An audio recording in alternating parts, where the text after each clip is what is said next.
Hey guys, this is Yakuza 4 Remastered. I'm Rebel Dragon. Let me get rid of this cutscene. Right, so I'm playing on the PS5 version. There's one difference between this and the PC version. I'll get to it when I get to it. But we play on easy mode because it's faster. If you're ready on tech, I'll get going because there's an unskippable cutscene. Alright, we'll go in 3, 2, 1, go. Cool, thanks.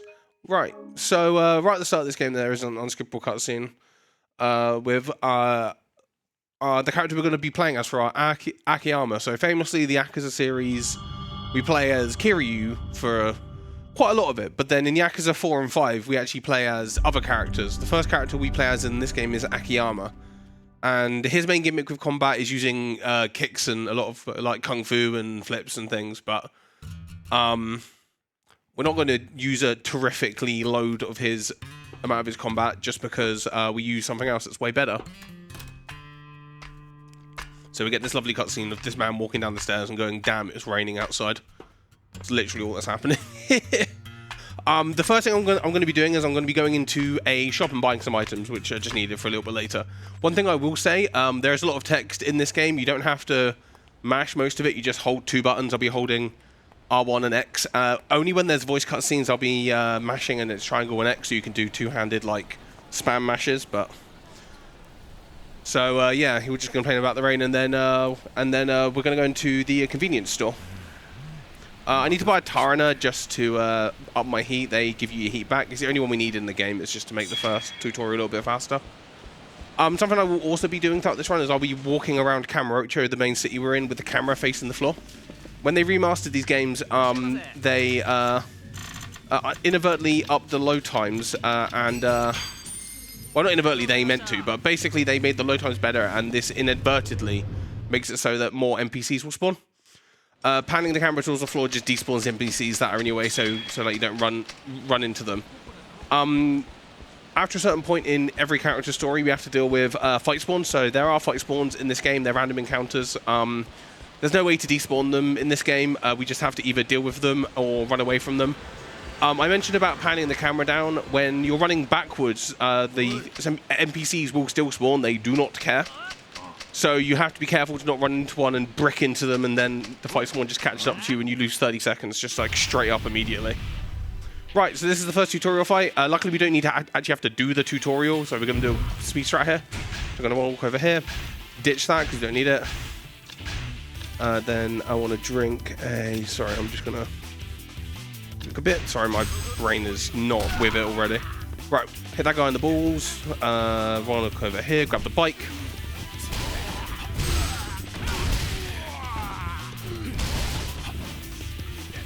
Finish him off.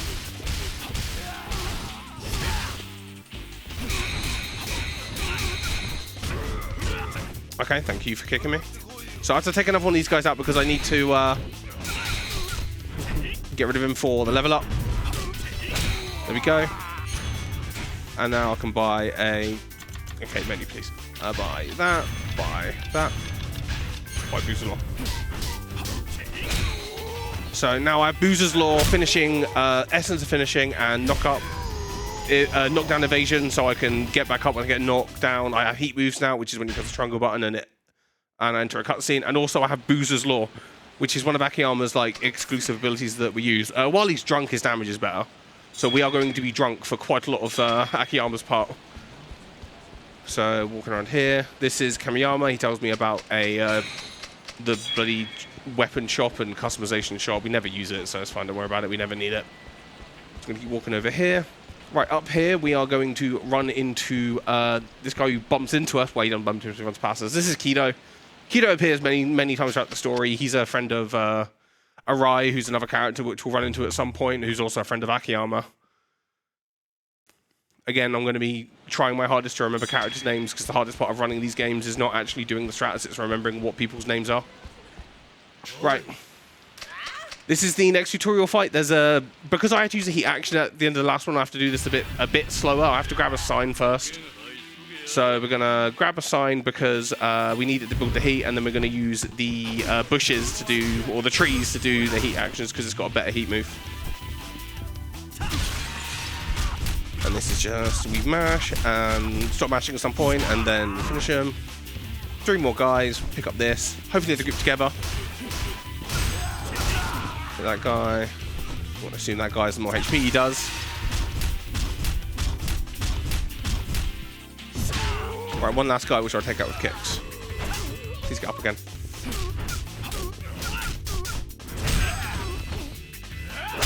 And that's that tutorial, that was alright. Alright. Another thing I will be doing throughout this run is vibing to the music, because the music in this game is amazing. Right, so now that we've done that, we're going to go down here. We'll go visit a nice bar. I do not remember the context. I'm just doing what game tells me to do.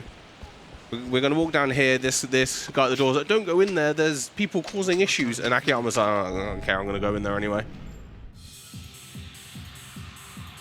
So, yeah, there's this guy, Ihara, who is being a nuisance. So Akiyama's going to go over there and go, can you just not be a nuisance, please? And then we're going to fight him. Right, there is actually a pretty difficult... Well, I find it difficult because I'm... Okay, thank you. Right, now I need to grab a table. Do that. Throw that at him.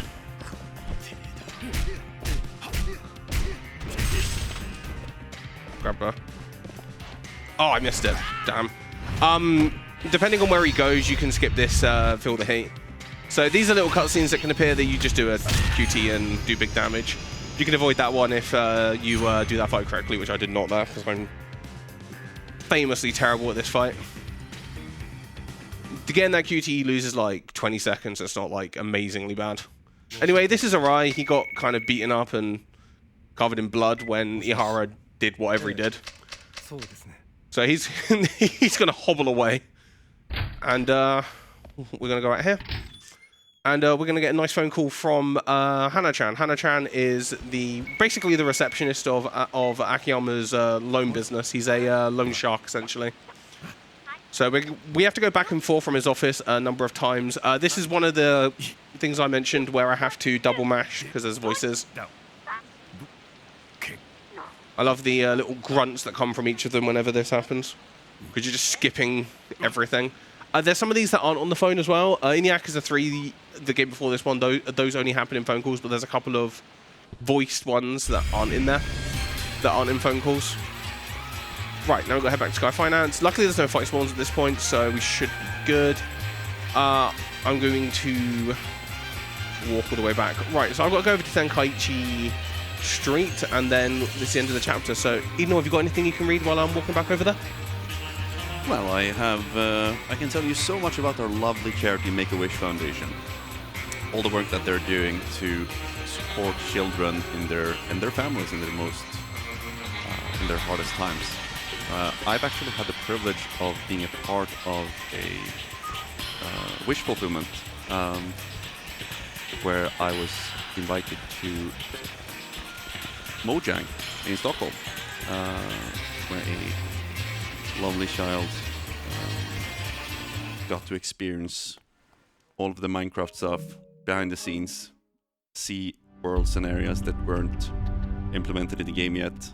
He was just loving it. Made his day, and it's gonna keep him going for another long time. You can always donate.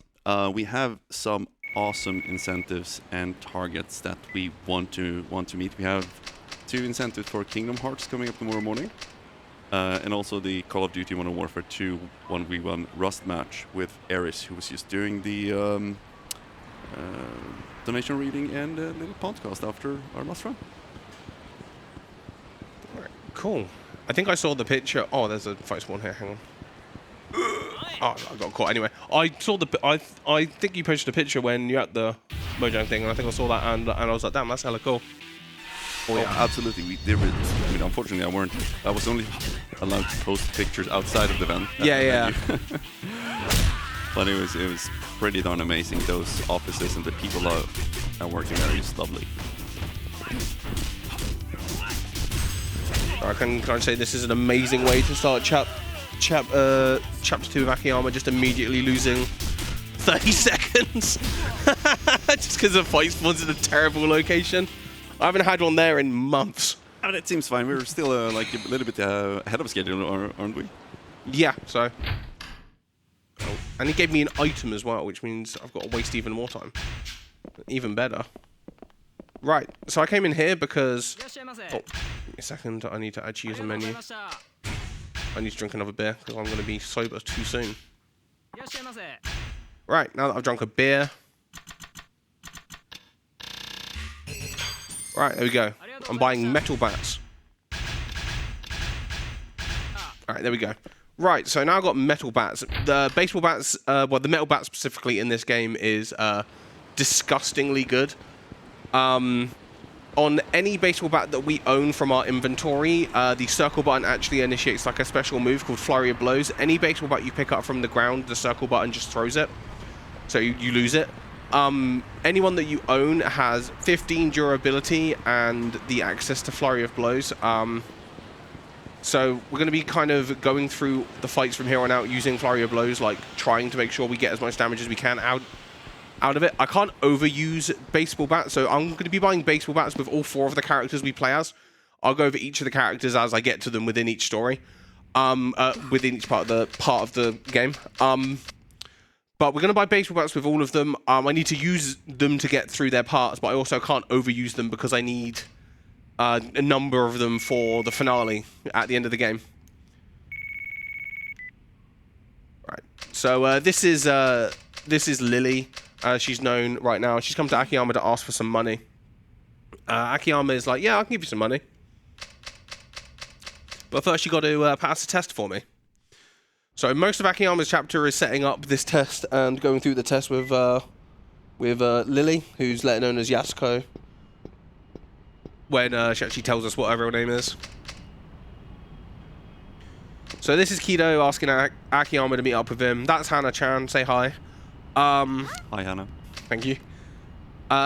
She is based literally the only thing in Akiyama's life that holds it together. So I'm gonna walk out here. So that's a hideout. Hideouts you can do things like save, heal, store your items. We'll be using one later on when we enter Serena in the finale, but we don't need it until then. Right. So I'm gonna walk out here now. So we have to go to Theatre Square. There's another little phone call here where he gets a phone call from Kido again. And he's going to tell us where to meet him. It's Theatre Square on the rooftop. So in Kamurocho in this game, there's actually an area called the rooftops. So we can actually go on the roofs across the city. And they're kind of like shorter walking like things for like certain like areas. We only really use them a couple of times. The main person we use them with is the third character we play, Saejima. He has like an entire segment which is meant to like introduce you to how to use them to get around everywhere. He has like a long walking section that takes just forever. So right now we're going to be walking over to Theatre Square, which is over here, trying not to get caught by anything. Walking around her. Right, so the stairway we need is back here. And we're going to go up there. God, I can't talk. Go up there and meet Kido. We're going to get interrupted during our conversation with Kido by a bunch of guys from the Shibata family, clan, whatever they're called, and they're going to try and fight us, but we're going to baseball bat them to the face. So these guys are going to yap about something. There's a cutscene, then we're going to baseball bat some people. Alright, more yapping.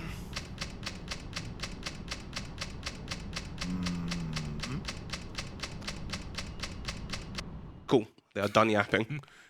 Right. So, I mentioned about the baseball bats. We pull out baseball bat. If you use 2 swings, it kind of auto-targets you onto where you need to go. So we're going to do that, and then we're going to swing. We're going to use 2 in this, two flurry of blows in this version of the fight, and get absolutely nothing, of course. Okay. And the rest of these guys, we're just going to kick, because, as I said, we don't want to waste our bats too much. Normally in PB attempts, I would just bat more of these guys, but I don't want to use too many and risk not having enough at endgame, so we're just going to play a little bit safe. Yeah, you seem to be doing fine. Yeah, I didn't mean to do that. There you go. GG. GG's. GG's in chat. Right, so after this, the police somehow found out about this rooftop brawl that was going on. and they're gonna try and chase Akiyama. So we get into this game's version of chases now. Every single version of like most games have a different way to optimally do chases. In this game, we're just gonna jump over and over and over again, because every time you jump, your character bursts forward with a little bit of speed. So it's mildly faster to just do this. And the police just cannot catch up to us when we are hopping around like this. So, in Yakuza 3, when they introduced chases, you actually have to hold the one of the triggers in order to run. But in this game, you run automatically by holding forward. You just need to jump to gain your burst of speed. Right, so that's the end of Chapter 2. Right, so Chapter 3 starts with us basically just talking to Kido about damn, we got chased around by the police. That's crazy, dude. That's crazy. That's crazy. And of course, we have to have the meet up by the urinals, breaking every rule of the men's bathroom, which is talking in the bathroom. Actually disgraceful by these two men. We would never do that. And then during this conversation, turns out that there's actually a guy listening in on them. The guy listening in is Sakuchi. He appears a few times. He is a big part of one of the later characters' stories. We do have to talk to him with Akiyama in a few, because the police start investigating Sky Finance and their connection to something or other. So first thing we're going to do, these two people are like bothering this woman, so we're going to baseball bat them to the face. I think it's an optimal punishment for this. So, but before we do that, we need to chug a sake. Because as I said, we need to be drunk the whole time as Akiyama, so we're just going to refresh our drunk. Refresh our drunk. Yep, big drink. Hit, and then there you go. Something else I'm going to be doing as well. The flurry of blows I did uses half the durability of a baseball bat. If the fight fades out before the animation's finished, I don't use any of the durability. And something else I did there as well is I cancelled the first hit, which usually uses a durability, so early in its animation that it didn't actually use it. So I didn't use any durability in that fight. So even though it is just, yo, let's baseball bat the crap out of everyone, you do actually have to be able to optimally like abuse the baseball bats. This guy steals my wallet, so we're going to go chase him down and hit him. Again, you know, based punishment. So again, we're going to hop a few times and we catch up with this man a little bit earlier. Punt him. Punt him. Punt him. So he runs a little bit forward there, so we're going to hop a few times, punt him. Punt him. Run over here, grab this ball, throw it at him. And that's the chase.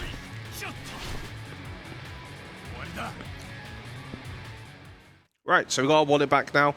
This is Saigo. Saigo's gonna teach us about whatever. He basically tells us I can train you in doing certain techniques, and we're gonna go absolutely based and just walk away from him because we don't need to do any of them. So this trains you on different abilities. I honestly can't remember what all of them are off like the top of my head, but there's a lot of secret abilities in this game with all three characters and all four characters, and each of them have like a trainer that they can go to get them. But this is the only one that gets tutorialized. The rest of them you have to like actually go and find. Or in the most case you do. Right, so we're gonna go back to Sky Finance because that's what you do with Akiyama. Every time you do anything, you have to go back to home base, which is Sky Finance, which is in Tenkaichi Street. One thing I will be doing every now and then, if you see me, I pump the camera up and down every now and then. So basically, this lets me know which of the NPCs are fight spawns and which ones are just the NPCs. If they disappear or they're just in the middle of the street. Sorry, if they disappear, they're NPCs. If they stay like frozen in the middle of the street at like a weird angle, they're probably a fight spawn. I'll be able to tell which ones are fight spawns and which ones aren't most of the time. It's kind of one of those things that you just end up learning when you learn to play this engine of games, just being able to clock, oh, that's a fight spawn. One of them is fairly obvious. He has like a judge's like wig thing on, and you're like, oh, that's definitely a fight spawn. Because it's the only NPC I've ever seen like that. So this is Saguchi. There's the Tojo clan chandelier. There's some issues with the Tojo clan. I can't remember all the context, but basically Saguchi's like, do you know anything? And he's like, nah, don't know anything, bro.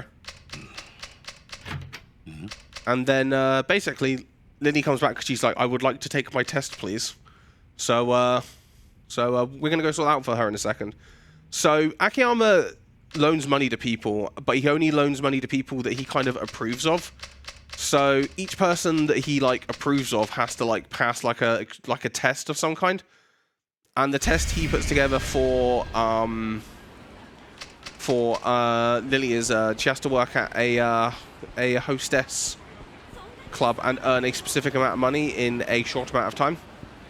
So we're going to go and buy her a dress and a necklace so she can do that. So we're going to walk over here. Getting trolled by the camera a little bit there. The camera there on controls can be a little bit funny. In this engine, if you see me like wiggling around, it's because the controls have locked up on me and I'm trying to like sort my camera out and sort my controls out so I can actually go in a straight line. So I'm going to hold R1 and X here because there's a cutscene here. Right. I'm going to buy that. Hopefully the camera doesn't control me here. It didn't. Sometimes it faces the other direction and you're like, damn, bro screwed me. Right, so doing the routing I did there just makes it a little bit shorter to get to that underground area. This is one of the only games with that underground shopping area. This game's got loads of different shortcuts around the map for everywhere, which is actually like really cool. Right, this is La Marche. We're going to come in here, talk to this man. Buy an elegant necklace.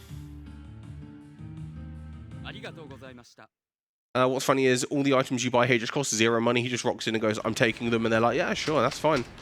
Right, so we give those over to Lily, and now we're going to go meet her at the Hostess Club. So I need to walk up here. Right, by the Hostess Club that we go to throughout Akiyama's story, there is a sub-story. So sub-stories in this series are like little cutscene things and little fetch quests or little quests with certain characters. They're usually goofy moments or like, you know, other things. You do fights, you do chases, you do other things. Akiyama has the start of one right by the Hostess Club. So if you see me going mega wide around this area, it's because there is literally just a 30-second cutscene just in my way that if I run into, I just lose 30 seconds. So I'd rather, you know, not do that. So this is the kind of the mini game for the Hostess Club. This game tutorializes it using Akiyama and Lily. So we're going to dress her up a little bit. We don't have to do the Hostess Club stuff yet. We do that in the next chapter, but there is actually speed tech for speeding it up. Because usually it's just a waiting section where you just have to wait for like a minute and then go, yeah, I can... It's the end of that round. So all the women have like stats and different things that you can optimize and go through. You using different sets of clothes and their personalities and things like that. As part of the story, Lily just automatically passes the test, so easy money for her.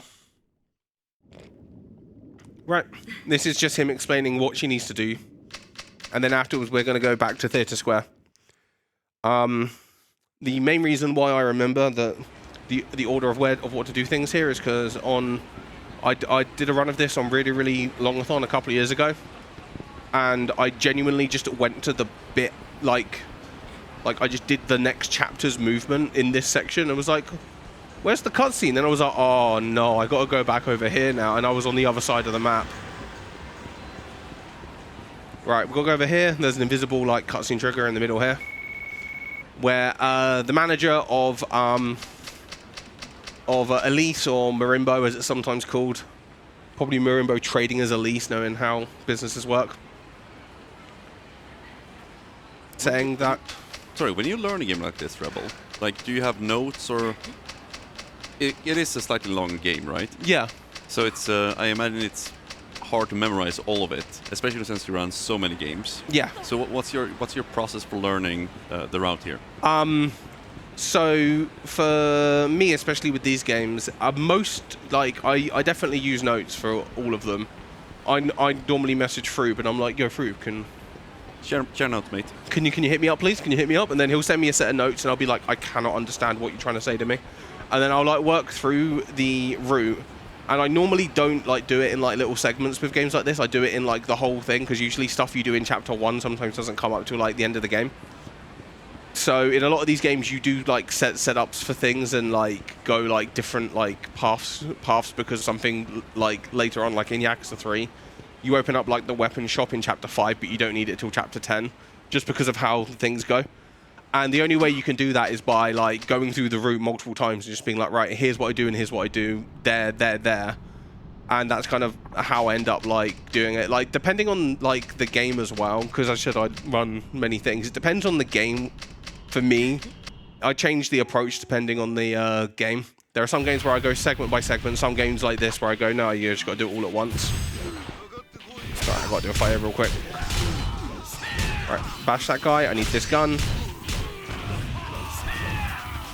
Come here, gun. Thank you. Pop, pop, pop. Okay. Right, yeah, you just bat those guys and pop it. But yeah, so in this game, I have got some notes in front of me, and it has like it even has like the cutscene skips and things in it, and like when I need to mash or like hold the buttons and things like that, just in case I do forget. I did actually do a run of this. I was at Pandas, and he was like, "Yeah, you can do a run of Yakuza 4," and I loaded up the game, and I was like, "Yeah, I've just like probably play through Akiyama. Next thing I know, I'm just in finale." Yep. I just did everything like 3 hours later, and he was like, "Damn, you actually finished?" I was like, "Yeah, I didn't expect to finish." Right, so this is just another set of cutscenes where Akiyama and Kido are talking about a ton of different things. Kido basically has a bit of an inferiority complex. He basically wants to be bigger than he is. And basically, Akiyama's going to give a bit of his backstory here. So in this game, Akiyama was a new character, so he's going to explain that he used to be like a banker person or like a lawyer. And he got framed for embezzlement and became homeless, like frame 2. And then this all links back to an explosion that happens at the end of Yakuza 1, where Kiryu famously exploded. Sorry, not Kiryu, where Nishiki, Kiryu's like sworn brother, blows up like a safe full of money, and the money goes everywhere, and Akiyama basically picks up enough money to start a business as a loan shark, which is genuinely hilarious. Bro was just like gaming out there.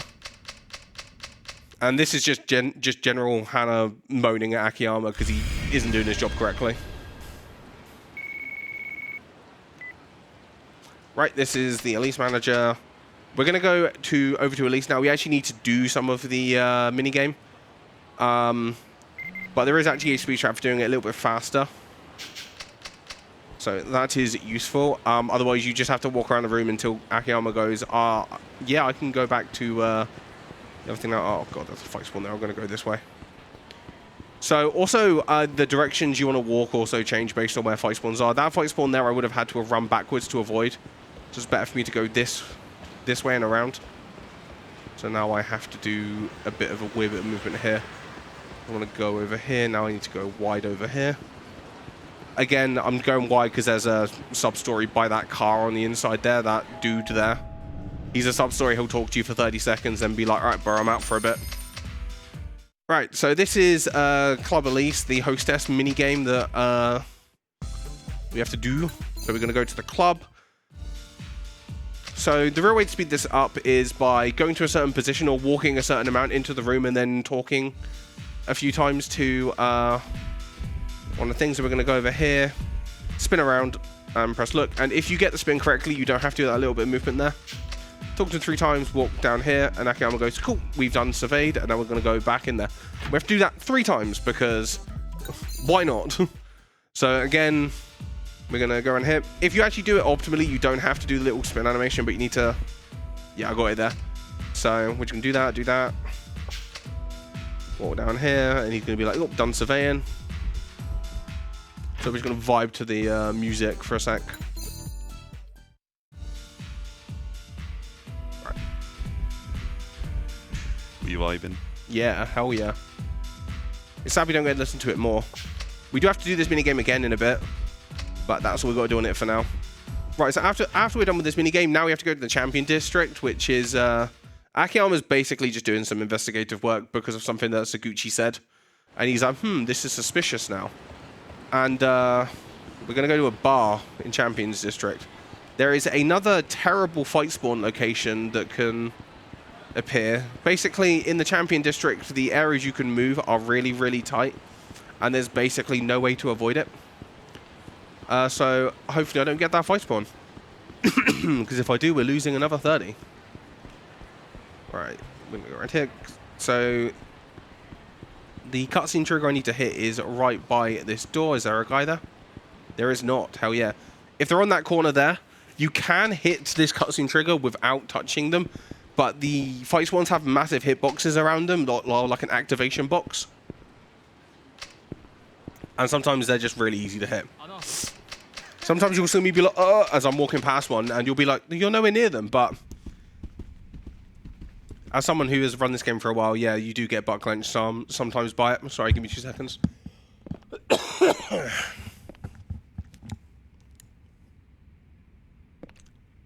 So which of the Yakuza games have you run the most? Probably Yakuza 3. And then Gaiden, which is like a dragon. Gaiden, the man who erased his name, just a amazingly long title. Right. There we go. I accidentally talked to the blood on the floor first. You don't want to do that. You want to talk to the lighter and then the jacket. So yeah, that guy's dead. Don't worry about it. And it's implied that Yasuko has killed him. This is Okama. Okama appears, goes, oh, you're no fun, then leaves. Right, now back to Sky Finance. Like I said, we've got to go back to home base every now and then. This game is, well, not this game, but this series is famous for people going back to like a home base area, like every time something happens. Kiryu's home base is usually going back to Serena every time. Ogam. Which is basically the same area as Sky Finance. Right, that is a fight spawn, that guy in red. Right, talk to the taxi. Taxis in this game actually have a few more locations than Yakuza 3, which is very useful. That's the only one we have to use as Akiyama because all of his things are really close together. Right, this guy in the brown is a fight spawn, so I'm going to have to go like this. Not get caught, thank God. Alright. Through here. Right, so basically Hannah phoned us because some guys rocked up and took Kido and were unbased and hurt Hannah-chan. So Akiyama's like, what the hell's happening? We got to go after this man. But before we do that, this is Mac. Mac decides, yeah, time to interrupt my man when he's trying to go chase someone and talk about Revelations. So Revelations are like these little cutscenes you can watch, do some QTs, take some photos, and like answer a question. And they give the characters like specific heat moves and actions that they can do. You don't actually have to watch a cutscene for them, unfortunately, in this game, because they are very funny. Most of them are very funny.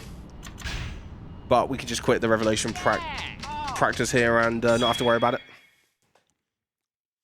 Right, so we got to head to Theatre Square again. Theatre Square is around the area where most things happen in this game, but there's a guy in there, an unmarked NPC that we need to talk to. Because why would they be marked? That guy in black is a fight spawn. Do not turn around. Thank you. Right, so the unmarked NPC has a couple of dialogue options. One of them says, they stole my account book. The other one says, they stole my friend. If you say, oh, they stole my account book, he goes, that sucks, bro, and says nothing else. And then if you say, oh, I stole my friend, he's like, damn, that's messed up, bro. They're over there. Not very good at looking. No.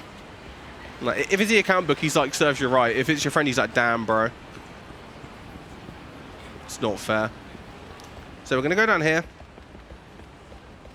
Now, we actually need to go down the escalator, but these homeless guys are basically, like, bribed to not move, so we've got to find a different way in. And the different way in is to go to the underground. So underneath the Millennium Tower here, the big tower in the middle. It's a big plot point in some of the other games. It's used a couple of times in this game, but not an amazing amount. So we're going to go down into the basement. And go over this way.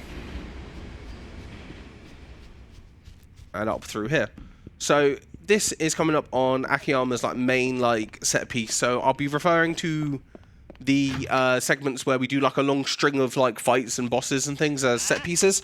It's kind of our little nickname for them in the Yakuza speedrunning community.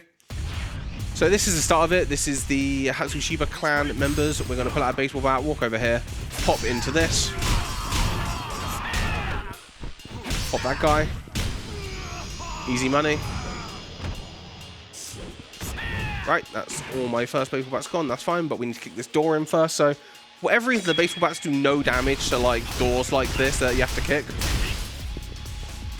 So we're going to Drink another sake because we need to alcohol up again. Right, so there's a few sections in this. Some of the enemies we actually don't have to fight until like a later point. So if the guy tries to swing a bottle at us, but we're like, no, we're based, and he's like, alright, cool. Let's get these guys out of here. So we're going to walk in here. There's a couple of guys in here that appear in some lovely suits. We're just going to bat them. So I'm just going to swing and hope to God I hit them all.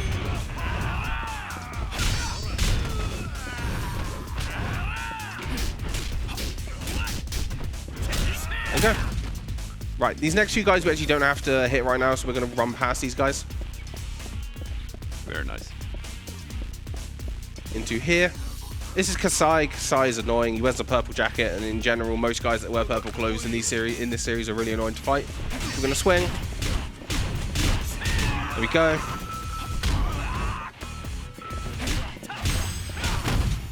That's that man down.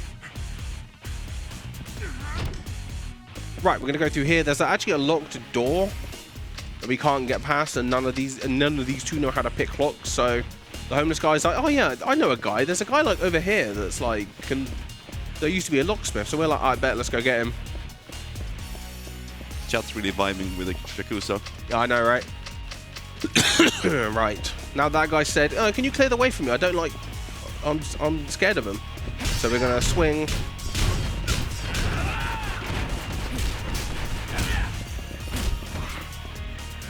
That guy. I don't think that guy's alive. Oh, there's a guy over here. Lovely. He didn't even come out the door. Level up. Sadly, the level ups don't really do anything after we brought the baseball bats, because we just don't need anything else other than the first things I brought. So this guy like does the pose by the little, like by the door handle when the door unlocks for him. Genuine Chad moment. He just looks at it and nods and he goes, yeah, I'm open now. Right.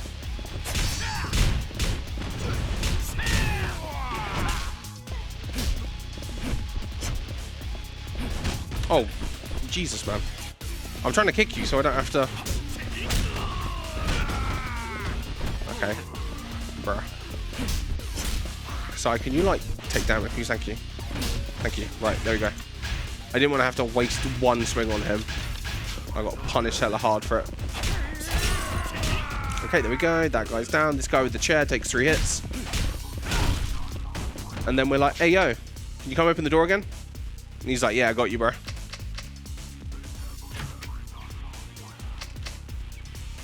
Right, a few more enemies in here. There's a guy with a chair again, but we're going to go around here and go like that.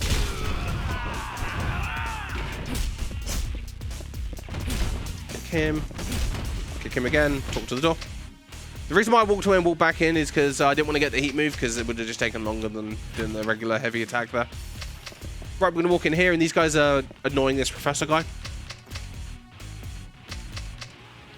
So we're going to pull out another baseball bat and bat these guys.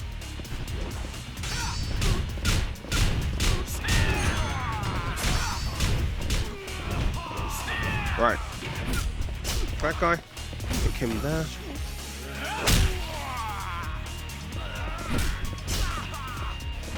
There you go. Right. That's those guys taken care of. A lot of the set pieces come down to like your decision making of like, do I use more bat here or do I kick, depending on how much HP they have left. Usually if there's 1 or 2 guys left, I'll just like kick them, because it's better than wasting time pulling out a baseball bat, because you do very similar damage with only 1 or 2. And if there's a group of them, always pull out the bat. Bosses, we're going to use a bat as well. This is Midorikawa. Midorikawa has a gun.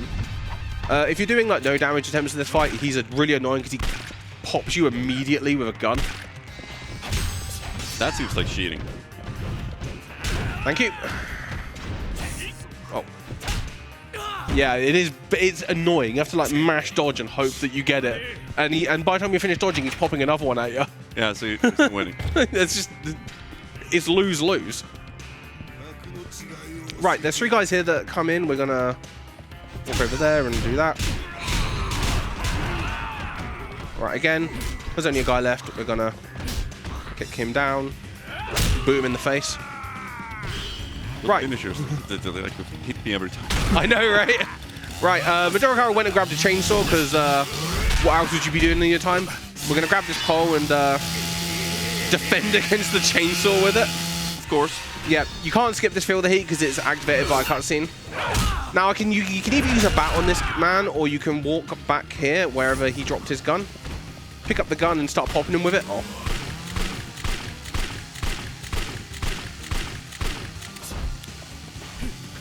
Oh my god, I missed him, bro.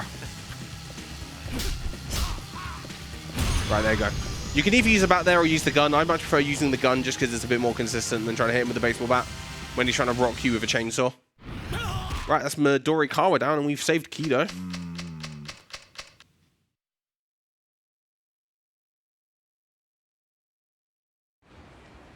Right, so as per usual with Akiyama, this part really annoys me whenever I play this game because I'm like, why do I do this?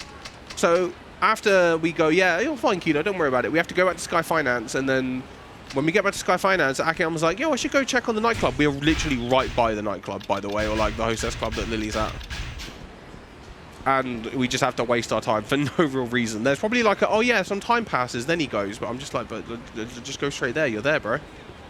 Right, that guy in black is a fight spawn. You can know that because he goes hoi hoi, and he like runs at you saying, hey, hey.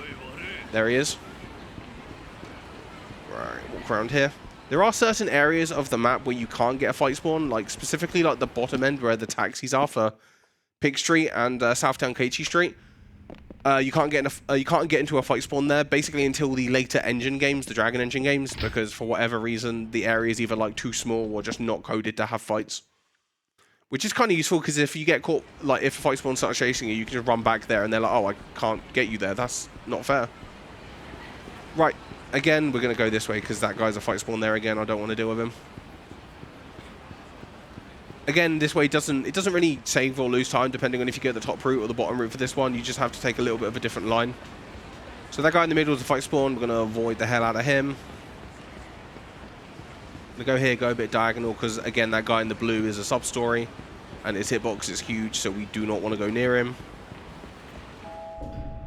Right, so this is where we got to do a little bit more of the Hostess Club. But this one here, we got a little bit of a different setup we got to do. This tutorializes a bit more of how training works, is what it's meant to do, but you don't have to do that. So we're going to again walk over here. Talk to Lily 3 times. And he'll be like, yeah, I'm done surveying now. And we just go back in the door again. And that genuinely saves like a lot of time doing it like this. Otherwise, you've got to walk around the whole room and you like... takes forever because you can't run or anything in these, you just have to walk.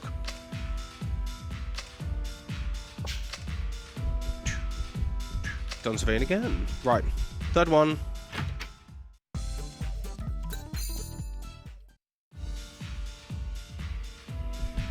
Love how sometimes there's just a massive delay on some of these, like, bro, let me move.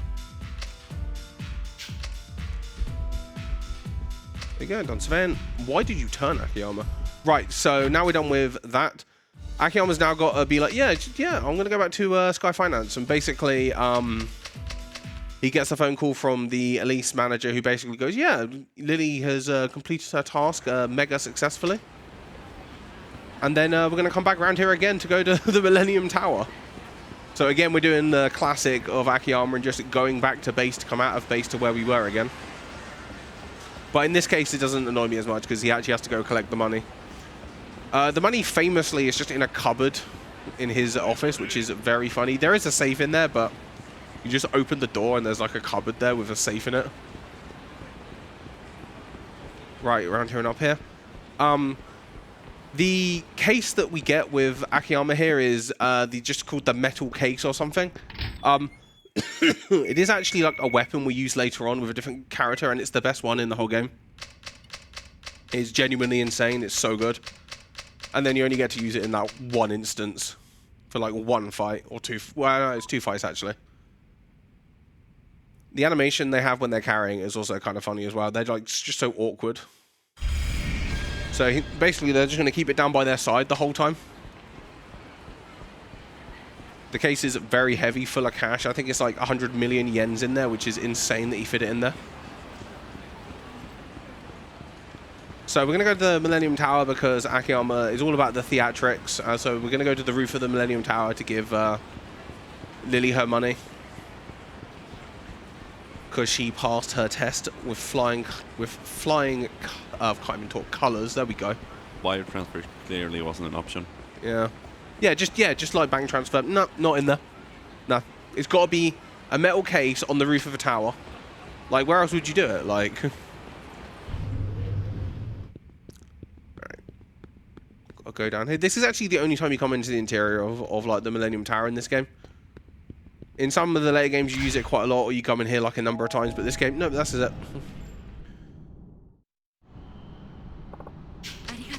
Right, this is just him giving her the money. She's like, is it really in there? And he's like, yeah, it is in there. Don't open it, though, because it will just fly away. So she's like, yeah, I trust you. And he's like, I bet, cool. So Akiyama, like, famously, like, doesn't ask people for their money back, for like, his money back. And he has, like, no interest on any of his loans he gives out. So how this man makes money, I genuinely do not know. On any of the loans he gives out, he's just like, yeah, you can just have the money, bro. Right, so after this, we are going to go back to Sky Finance, because basically, every time he gives out money without actually, like, you know, any thought or, like, no interest or anything, Hannah gets more and more annoyed. So this is, like, the final straw with her, and she's like, I'm going to quit. And he's like, please, no. You are the only thing that holds my life together. So we're going to go and try and, like, to reconcile with Hannah-chan before she leaves. So we've got to quickly pop back over to Sky Finance again, which is on Tenkaichi Street over here. Alright, hopefully there's not a fight spawn that's ready to, like, body me. There actually isn't. Holy moly. Right, we're going to go down here. Yep, there's actually none down here, which is really nice. Are you getting good luck on the fight spawns? Not, it's pretty standard so far, to be honest with you. I had a bit of bad luck in Chapter 2 with that first one, but the rest of them has been in good enough positions where I can avoid them without losing too much time. Nice. Yeah, that's fine, go. yeah, go ahead, it's fine. Damn, yeah, they left a mess for you. Right, so now we're going to chase Hannah through the streets like, you know, any people would. So she is an absolute beast. She, like, outruns me doing the speed strat, which is hopping to gain speed. Because she's genuinely insane. Look at her go. Right. So NPCs will spawn in front of me if the camera is facing. So I'm going to run down this bit with the camera not facing that way, try and keep my way clear. We end up in Children's Park, and that's where this chase ends. And this is where she's like, I'm done, bro, I'm out. And he's like, no. And then we get a phone call to go to Elisa, and then we're heading into Akiyama's final boss of his section. I do need to refresh my battles. I haven't done that yet. I need to remember to do that because I need them for the boss fight. Wait, have I done it? I have to check because I do not remember. I might have autopiloted and just done it. Bro's returned. He's got his coffee. Yeah, boy. Right. This is when Elise man calls us, and then I'm going to check my inventory just to make sure I've done my pats because I can't remember if I've done them or not. I just autopilot sometimes and refresh them. Right. So we've got to go back over to Elise now. I did do it. There are a couple of areas of this part where fights can spawn. I haven't got... That guy in the grey is a fight spawn, so I'm going to avoid him. You heard him go there. They make a little noise if they're a fight spawn when they see you. Alright, I'm going to go down this line here because there's not usually guys on this bit. Avoiding the NPC so I don't bump into them and lose micro amounts of time. Right, so Akiyama's boss is a guy called Minami. He is a guy from the Majima family. Majima is a character that's very famous in these games. We will see him in a bit, do not worry. He is in this game. He is always in every game. Skip this cutscene. Right, so this is the boss fight with Minami. First things first, he's going to like compliment us for our courage or big balls.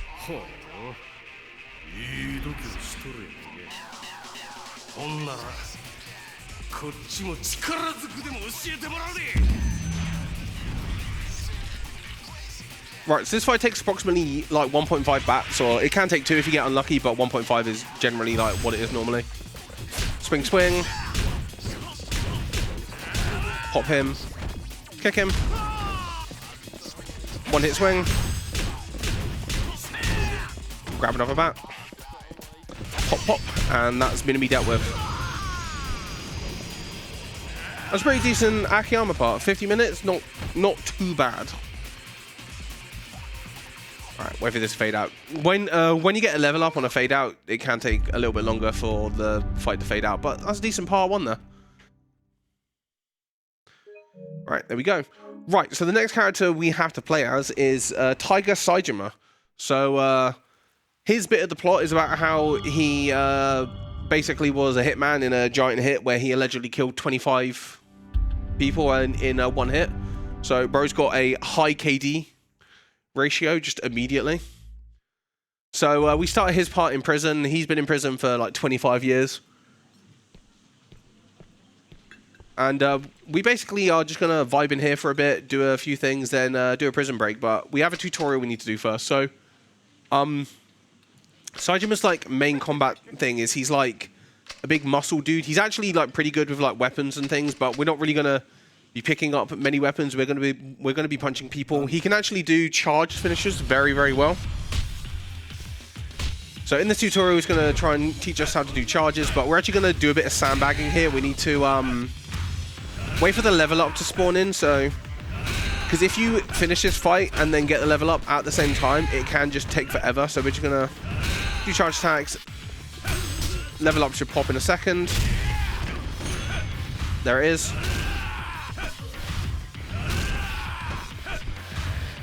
That was a good tutorial. If the level up pops while you're finishing this just takes like an extra 15 seconds to fade out.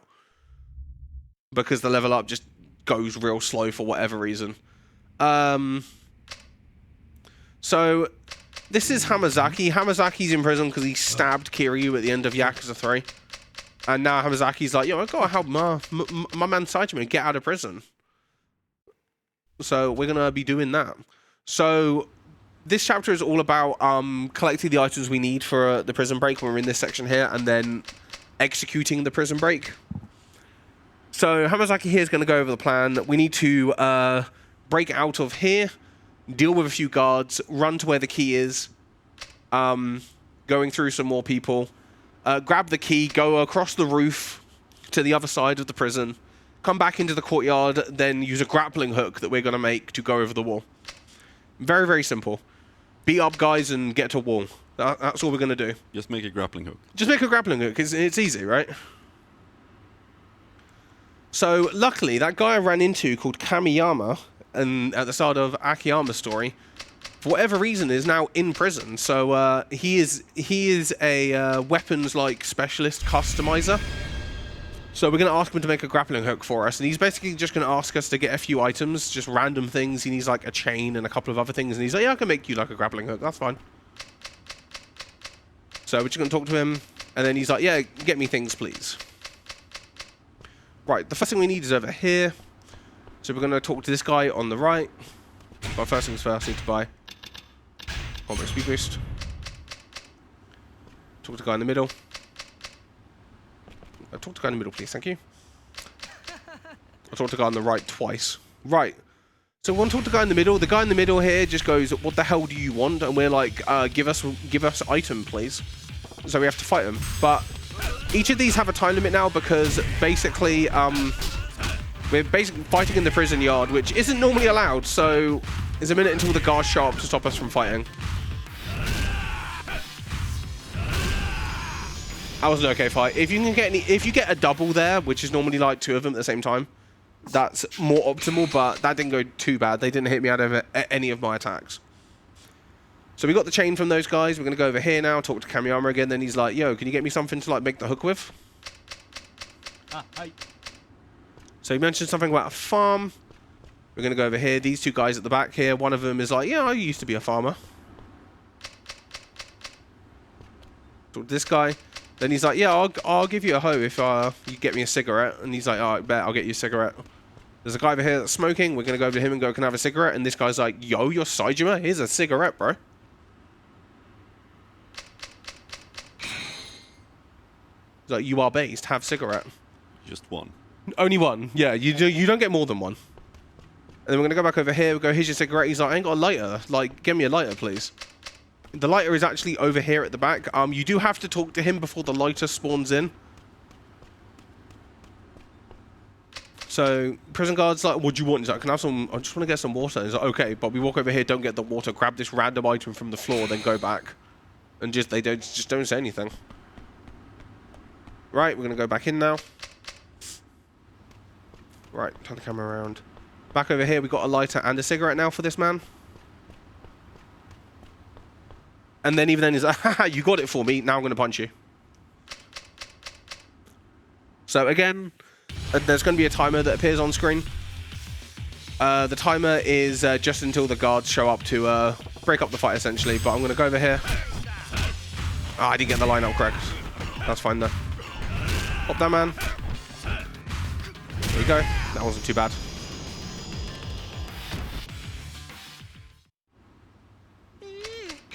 So, in the run, like, throughout most of the run, like, Saejima is actually the character with, like, the most amount of like combat tech that we need to like use throughout, because he's the one with like the best hand-to-hand combat for like this engine during like a speedrun.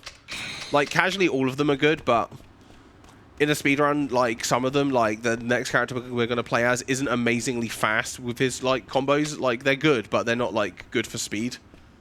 So, but Saejima here, bro, if you don't need to use the bats, he's very good at just taking out multiple people at once with his massive hitboxes.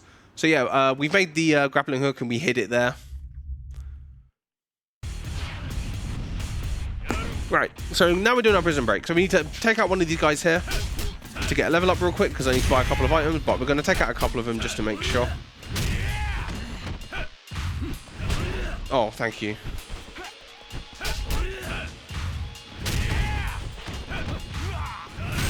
Right, I'm going to buy...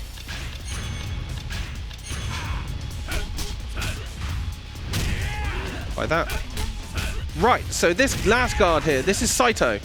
We hate Saito because Saito is annoying. Saito is a really, really annoying NPC to fight. He basically has, like, in some fights, hard mode AI on easy mode. I need him to hit me. Thank you.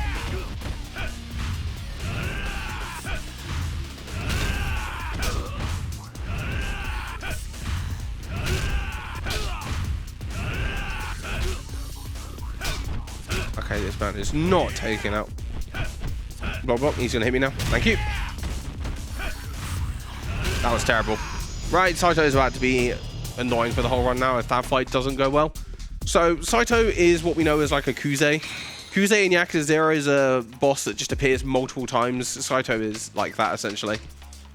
He just appears like 4 times throughout the game. We just have to deal with him every single time, and he just like woofs attacks and spams everything. So we've got some more fights that we've got to do. I'm going to be trying to avoid the items that are on the floor because essentially, amazing. I mentioned it and I pick it up immediately. It doesn't really matter. It just makes the menu later a little bit slower to have extra items.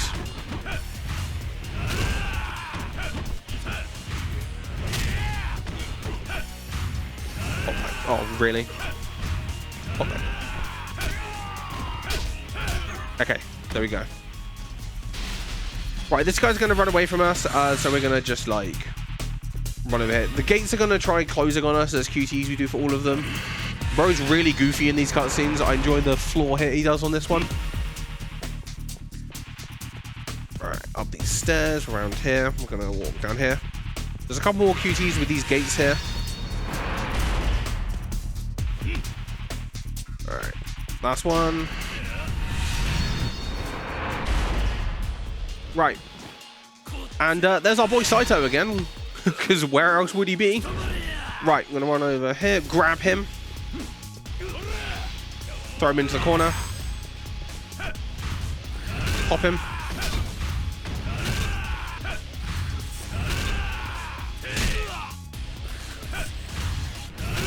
Alright, sorry if I'm quiet for a second. I need to actually concentrate on this guy.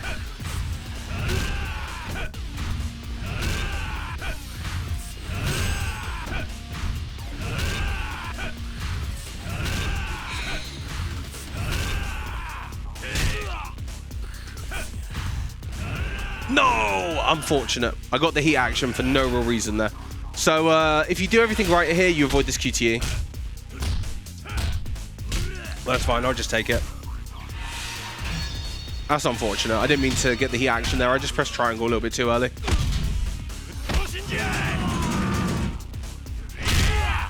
It is a good QTE though.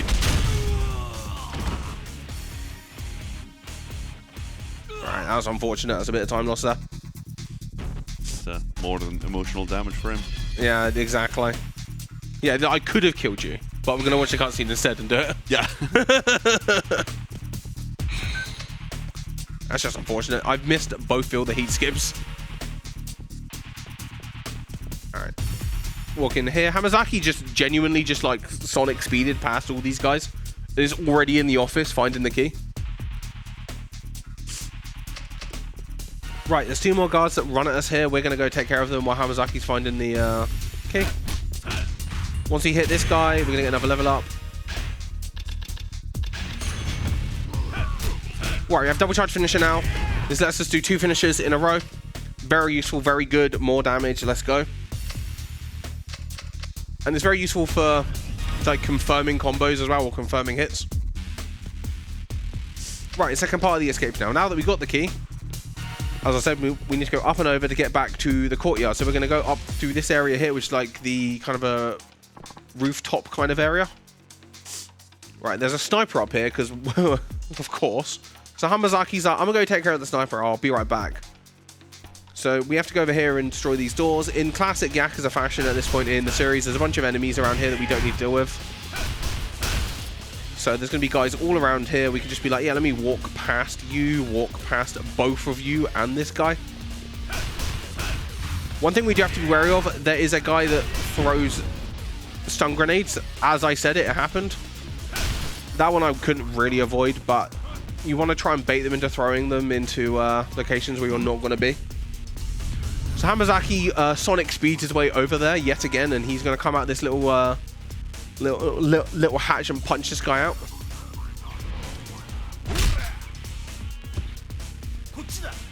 Right, a couple more doors we've got to do. He's going to keep going. Right. Hopefully I don't get hit by a stun grenade. Cool. Did not. One did fly past me though. And then he again Sonic speeds his way back down here because he catches up to us.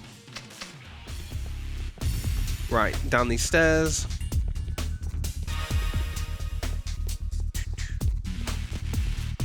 Again, soundtrack on this bit is very based. I'm vibing the whole time.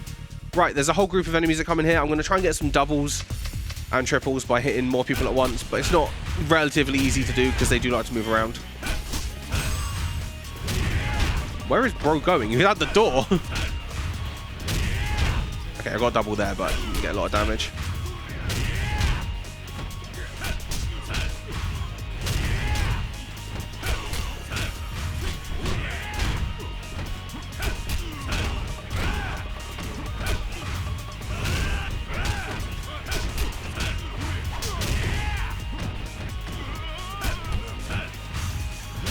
Right, those guys are down.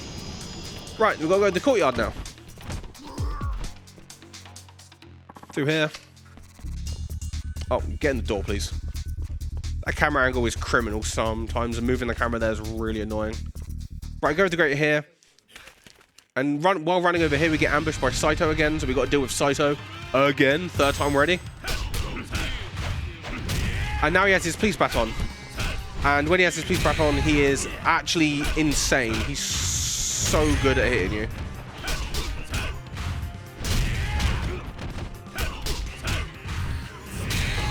Alright. Run over here, pick up gun. Pop him with a few gunshots. Throw that. He's going to come at me, so... Of course you threw the gun. Yeah, because it does damage when you throw it at him as well. There we go. Pretty good Saito, actually, on that one. 1 out of 3 on good Saitos. And that is the end of chapter 1.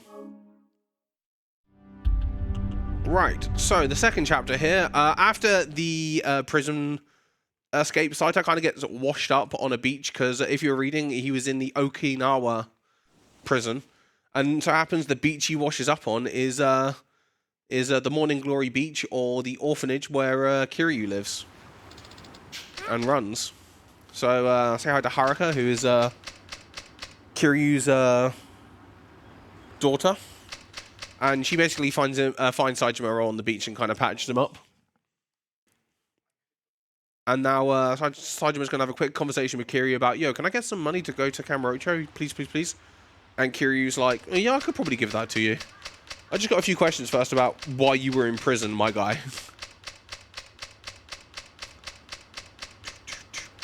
So, big long conversation. Boy is patched up.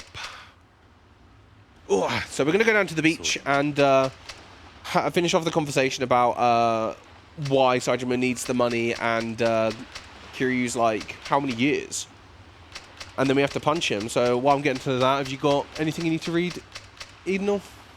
No current donations, but we can have a look at the polls and targets and rewards. We are fairly close to hitting the Kingdom Hearts 2 data rocks us blindfolded. We're $30 away. It would be pretty cool if we at least hit that, or maybe even hit $15,000 by the end of this run, or by the I have the run after you, so by the end of the hour. Yeah. And of course you can find where to donate by typing !donate in chat. There are other ways to support Make-A-Wish and ESA. We will donate the revenue we get from all the subs and bits after the event. So that's pretty cool. That's already a couple of $100 at least. You can also buy merch and the plum plushie at speedrunstore.com, where $5 per item is also sent to the charity. Super cool. The plum plushie is amazing, and we have so many cool shirts from the event, which will only be available until the end of the event.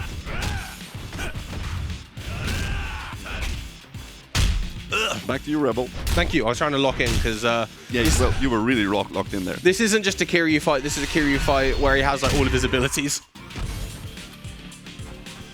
Again, I messed up the QTE skip because I tried to do a heat move and it didn't come out. But it's fine.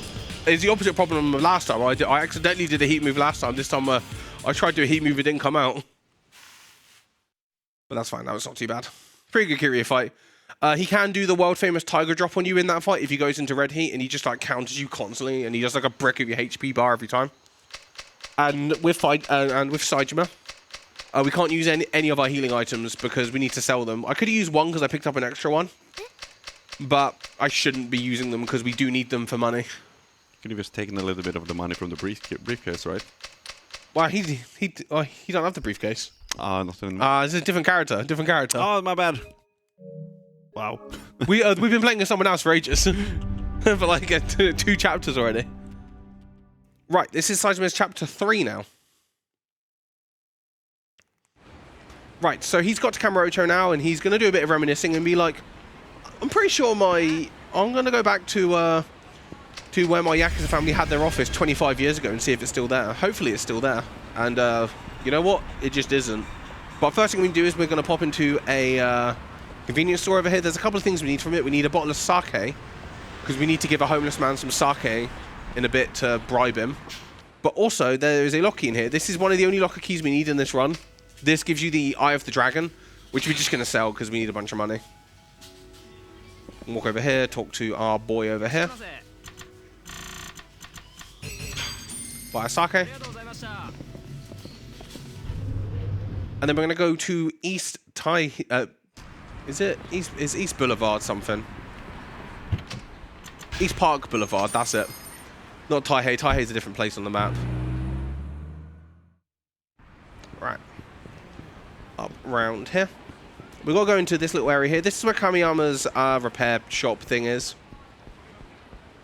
In Yakuza 3. We're going to go talk to this homeless man over here.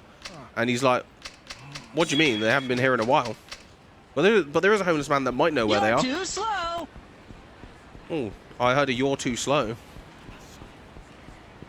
Yes, you did. Right, I'm gonna go to Kamurocho Central Parking Lot. We're going to go to B. This is just the fastest way to get to this guy. You can go to Pink Street or something and then walk into the underground, but this is the most direct route to him.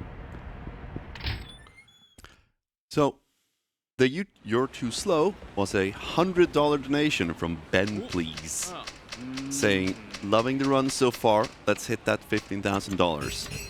And that went towards the reward Hades Pet the Dog, and choosing the fate of the animals in Super Metroid, obviously save the animals. Yeah. And he also contributed to the target in Final Fantasy 3. Kingdom Hearts 2, almost the same game. Almost. Very close. Towards the final boss fight blindfolded. So that is, let me check here. So that is $100 out of $300. No, sorry, we're halfway there. So we're 100 out of 200 for the final boss fight blindfolded, and we are $30 away from the Data Roxas blindfolded fight. So amazing! Thank you very much. We appreciate the donations. Make-A-Wish appreciate the donations.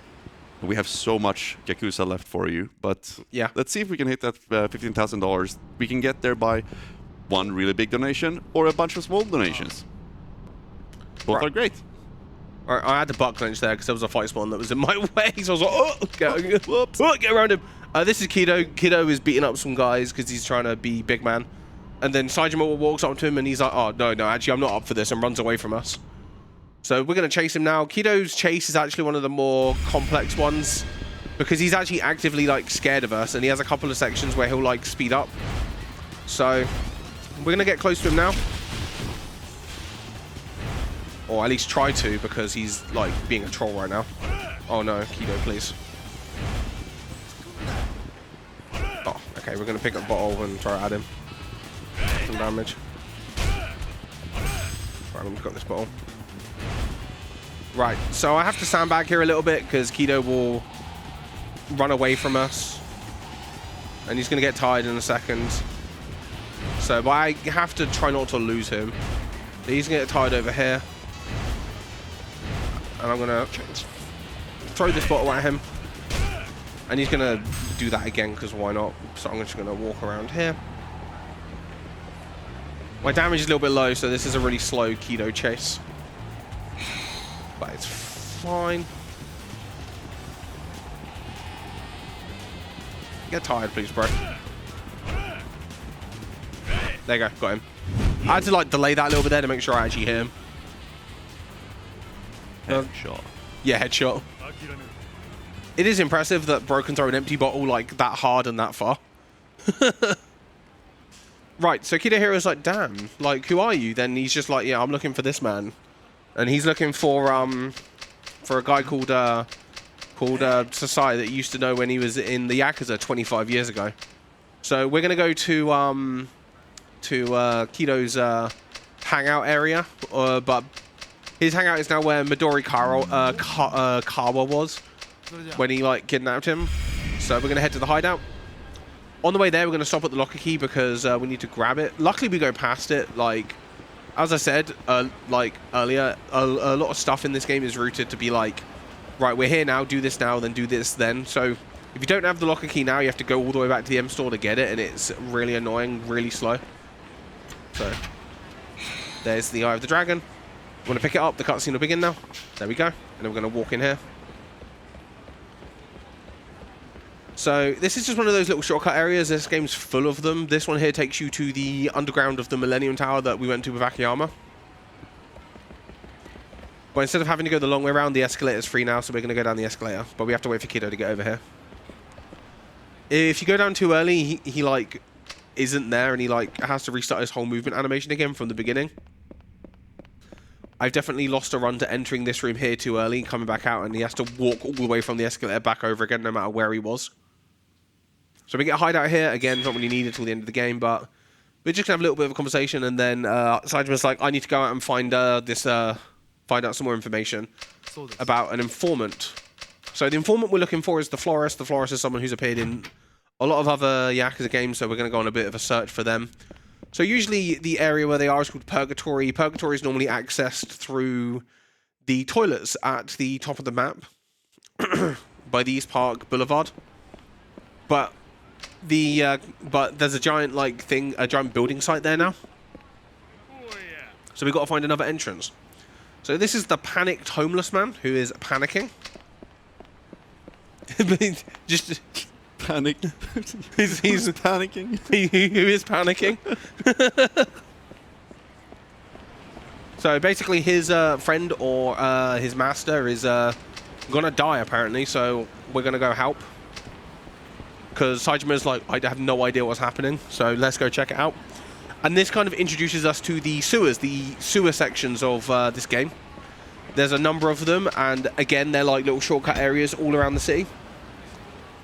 And this here also introduces us to one of Saejima's like side things where he goes digging in big rock area. You can go mining. So again, if you yearn for the mines, it's another game that's good for you. So this man's getting like harassed by these guys, so we're gonna go help him.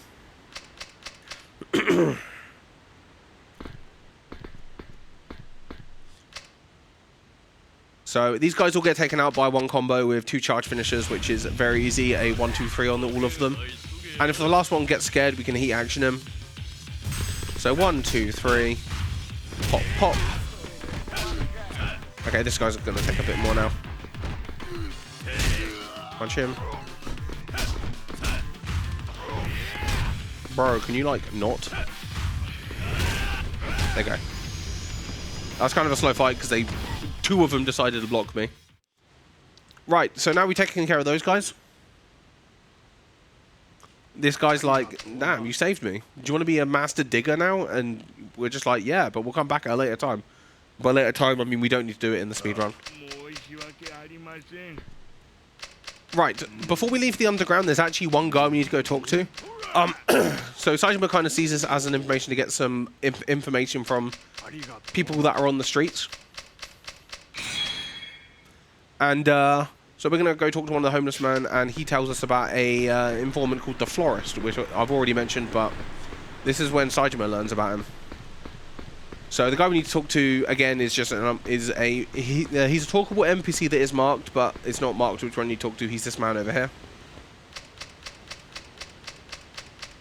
And we can now leave. So when we leave, we need to go to the top corner of the map to East Park Boulevard again. We can either walk there, but what I'm going to do is we have this opportunity now to go to a taxi, and what we're going to do is we're going to go past the Ebisu pawn to get to that taxi. And this is like the perfect opportunity for us to head over to there to do a quick shop menu. So as I said, we're going to be buying more baseball bats because I said with Akiyama we need some more. Saejima here buys the most amount of baseball bats. We're going to have a full inventory of them because hell yeah. So we're going to take a bit of a backstreet route here to get over there. There's a couple of shortcuts you can take. Sometimes these areas get like fight spawns all over them and you have to go different ways. But I've kind of got pretty lucky there. There can be a fight spawn down the Ebisu Pawn Road, which would be annoying. Nope, cool, nothing there. Down in here. I did pick up a couple of extra items, so this menu here is going to be a little bit longer when I'm selling. Right. Sell all that. Get a ton of money.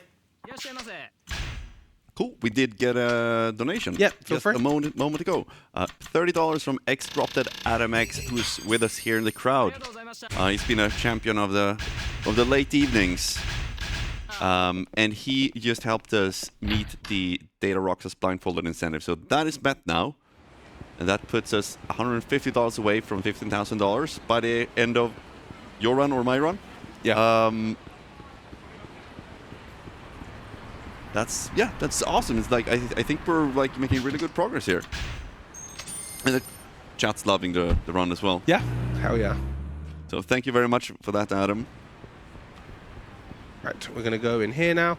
This cutscene is hilarious if like you watch it. Like Saejima like just walks into the toilet and starts opening random doors. There's just a guy in there and he's like, "What are you doing?" And then he like walks past him to open like the door behind him and he's like, "Why don't the door open?" And he's pulling at the door at the back. Right, so we got to go over to this area over here. I can never... West Shikifuku Street. I can never say that without, like, reading it 3 times, being like reading it. Right. So there is a sub-story there where that guy's hitting the guy with the bat, or, like, the sword thing. Don't run into it. That's, like, more time loss. There is sometimes a fight spawn that can spawn up here, and he's really annoying. But this guy in the helmet is talking about the florist, and Saejima's like, you were talking about the florist. Can I have some information? And he's like, only if you promise not to tell anyone. And you're like, yeah, I won't tell anyone. Right, so I've got to go back over here now. So over here in Children's Park, which is by the taxi up here. Avoid that guy getting hit again. There's these guys gathering around this manhole, and Saejima's like, can you guys, like, you know, move? They're like, nah, so we're going to hit him with a baseball bat, because what else would you do to get him to move?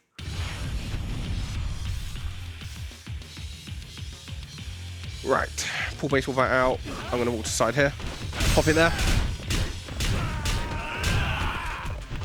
Oh, didn't do that. I want to put my bat away. Right, so now we're going to just take out these guys with regular punches and kicks. Thank you.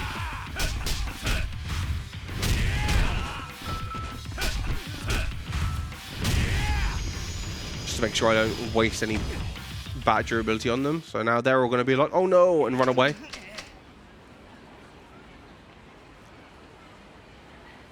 I'll pop down here. My favorite part about entering the manholes is that you just leave them there. Like, there's just a hole in the ground. They go, and then they just go down and leave them there. Because there's, like, no way to put them back. Right, so this is the North Sewer. The North Sewer leads directly into Purgatory. So Purgatory is like a secret, like, gambling and, like, betting area. So I'm going to pop around here. Pop up here. And also, this is where the florist is. There's also the Coliseums here as well. And Saejima's like, what the hell is this? And then he's going to just walk over to the castle behind him. So in order to get some information from the florist, he either asks for a heck ton of money, or he goes, can you fight in the Coliseum for me? And he uses the Coliseum fight you do to, like, judge your character. So first thing we're going to do is we're going to ask him about Purgatory. He's like, yeah, it's just the place that people come to spend all their money. And he's like, who's the florist? He's like, I'm the florist. And basically he uses, like, a network of homeless people and cameras to, like, give him information. He knows pretty much everything there is to know about everything that goes on. Right, I'm going to walk down here now, because this is the Coliseum area. My favorite option here, it says, I'm broke, which is amazing. I'm pretty sure he just gives you some money to buy some stuff. He's just, I'm broke, but we don't need it. We just need to fight this man. This is Ivan. No, I'm going to try and pronounce his surname because I'm awful at it. So we're going to throw him into the ground. Pop him with that, pop him with that.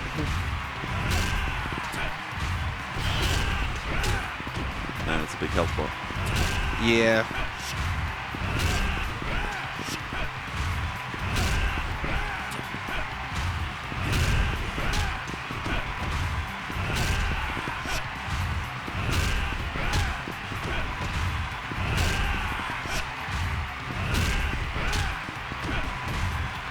Right, perfect fight. Well done, mate. And that is a QTE avoided. Let's go. The first one. Yeah! Let's go. And that's the end of the chapter, so. But that's the first one avoided. Let's go, gamers.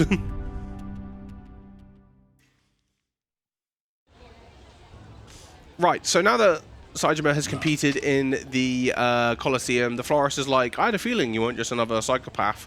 So basically, the whole major mystery plot that's going on in this game is that there's a big dose of corruption somewhere in, like, you know, the establishment, and Saejima may have potentially not have capped those 25 people with bullets. And the big mystery of this is of like this game is working out what actually happened.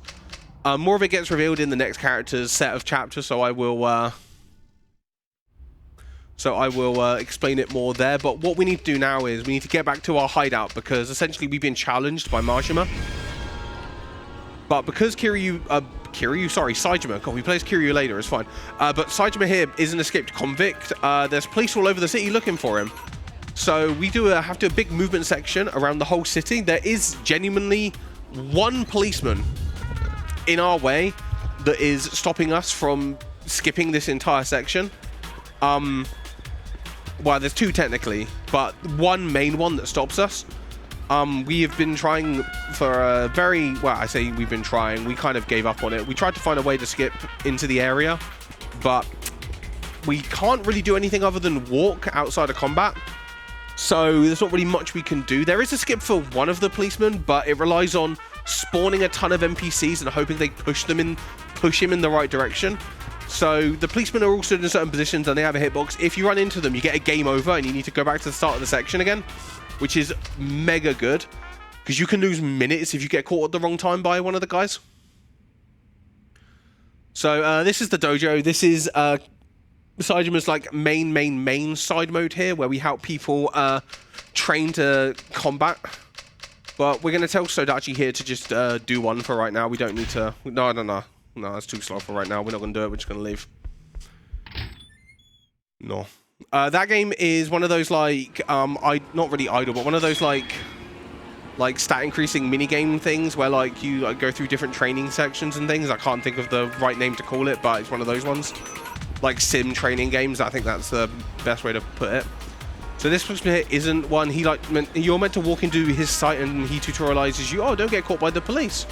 But you can avoid that cutscene by just going a little bit wide there. So this whole section here is we're going to be going around different areas following the little markers to get to the right areas while listening to this absolute jazzy piece of music that's playing the whole time. So we're going to be going around basically the whole map because the way they placed everything is to kind of like... I don't know why at this point in the game, like, yeah, let's tutorialize the guys on how to get around the map completely, rather than just letting us go to where we need to go. So here's Kamiyama. Kamiyama also escaped from prison as well, and he's like, yeah, my weapon shop's over there. Come visit. Hell yeah, bro. But we're just going to walk past him. We don't need it. So we're going to go over here. I always get lost in the roof area, so I'm really trying to lock in and, like, make sure I don't get lost, because I've genuinely lost many runs to just me going the wrong way for, like, 3 minutes and being like, where the hell am I going? Right, so from here we go down here. We're going to go down here. This is actually where Sky Finance is. So, based Akiyama is in one of these doors, but we don't see him for right now. Right, we're going to go down into the underground car park now, which is over here. So those little purple dots that are on the map there, I just zoomed in on the map to show you, are the policemen. We do not want to go anywhere near them. Right, so we're just following the marker over here. We're going to go over to the door all the way at the back. So all this is just to get to the hideout, and then once we're at the hideout, we need to basically rest until the next day, and then we're going to go fight Majima. So we've got to go to the E exit, and then we're going to go up on the... I think it's a roof after this again? Yeah, I'm pretty sure it's a roof, because we go out from the underground. Pop over here, back around here. Yep, there's a roof up in here. There's this person here that's there. Round here.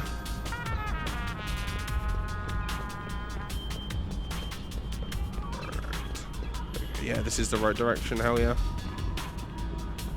Because even though, like, you can sometimes be going in the same direction as, like, the purple dot, sometimes you just don't end up in the right area in the roof. So this corner here is fine. There's a few policemen around there, but it's fine. There's one more that doesn't have a marker on top of him that's up here by the car park.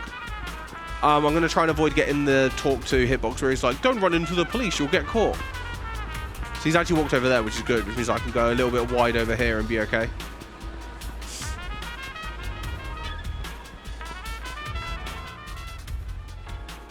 Right, so this underground section takes us to right by the Millennium Tower. So this is the Millennium Tower basement, which is where we came in as Akiyama to start a set piece. So he went up on that staircase ahead of us, but we're going to go out here again.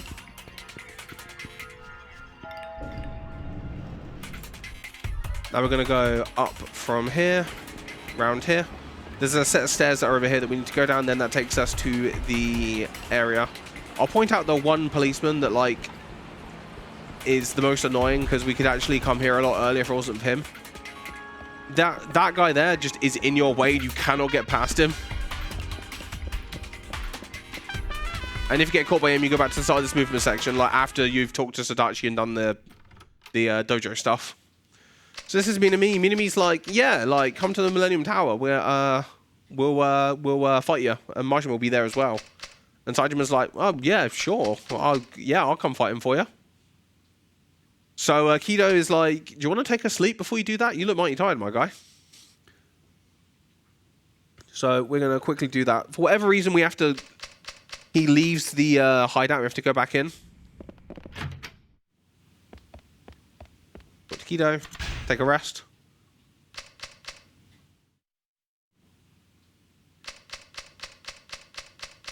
Right, and he tells us about the route we have to take to get back to the Millennium Tower. And again, that one guy that was in the way last time, he's in the way again. So we've got to go all the way back around, a long way, just to get around to where the Millennium Tower is now.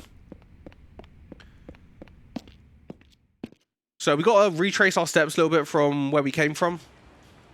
So again, we get game overed if we get caught by any of the policemen, so let's not do that. Avoid that guy. There we go. Didn't get the cutscene. It's like a second, but it does like ruin your movement, and it's really annoying because it like jumps into it. Right, we've got to go down here into the basement. Oh, actually get around that, please. Thank you. Over here to up the stairs, up the manhole. This takes us back to the car park up by East Park Boulevard.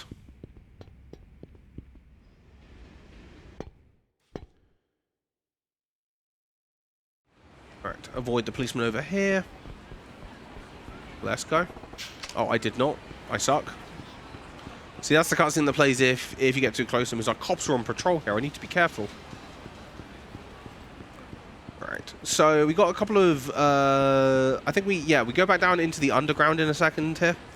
So we got to go up on the roof and go back a little bit of the way that we came. So this around here, we're gonna go back around that area where there's that woman stood on the corner. So up and around here. The only downside of this part is there's no jazzy music to accompany us on this one.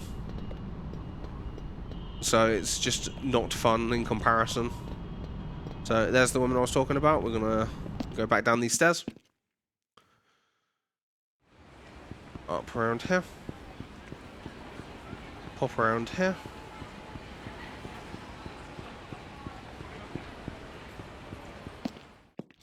Into there.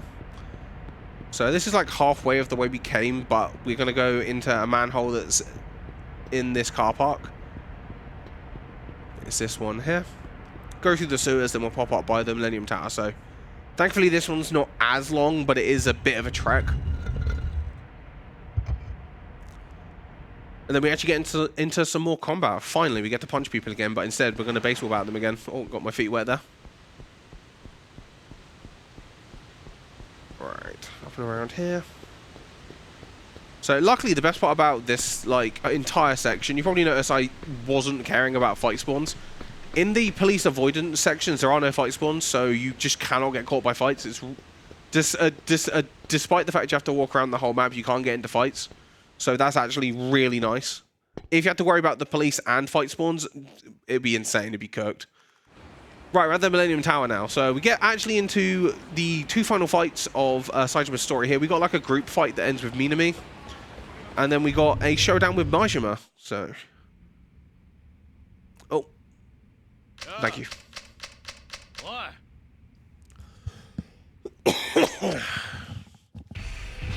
Right. Majima family. Right. Baseball batting coming. Right. So during this fight, we're going to be making decisions across the entire fight about whether I use single hits or combos. So this here, I'm going to pop that guy and swing. It didn't hit as many as I wanted, so we're going to pop.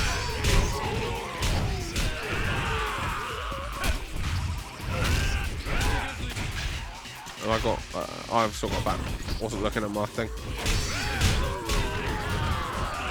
So with each baseball bat, you have a couple of swings and some flurry of blows. I'm going to be making decisions across most of these fights about whether I use swings or flurry of blows.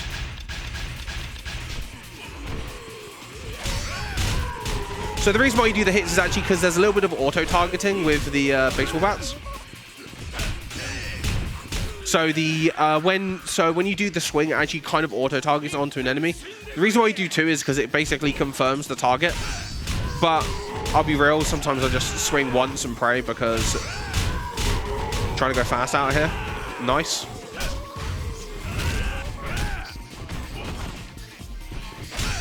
Hopefully some more guys run into me. Thank you. So Saejima here probably has the easiest time with baseball bats because you don't have to worry too much about as many of them. As long as you have like a few of them. I didn't use as many with Akiyama as usual, so I'm actually a little bit based on bats right now.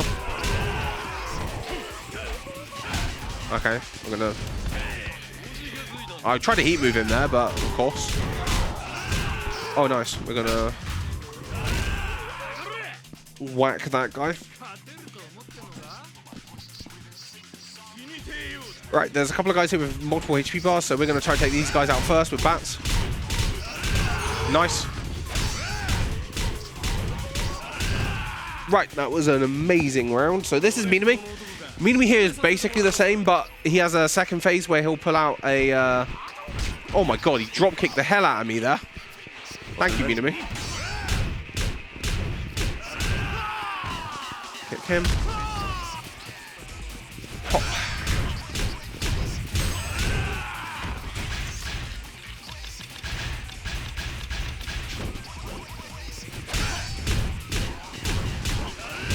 Perfect. Right, that was a decent minion B fight. Outside of getting drop kicked to the face, that was okay.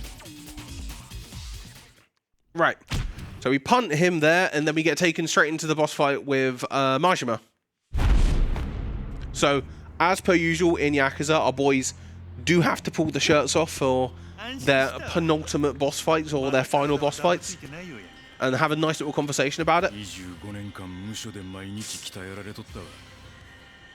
So they're basically having a misunderstanding with each other. That's kind of the whole plot that's been going on with these two. And now Majima's going to pull his knife out and try to stab us. But, you know, we will retaliate by pulling out a baseball bat and trying to hit him with it. So we are retaliating, like, you know, relatively appropriately here. And this song is also based as well. Oh my god.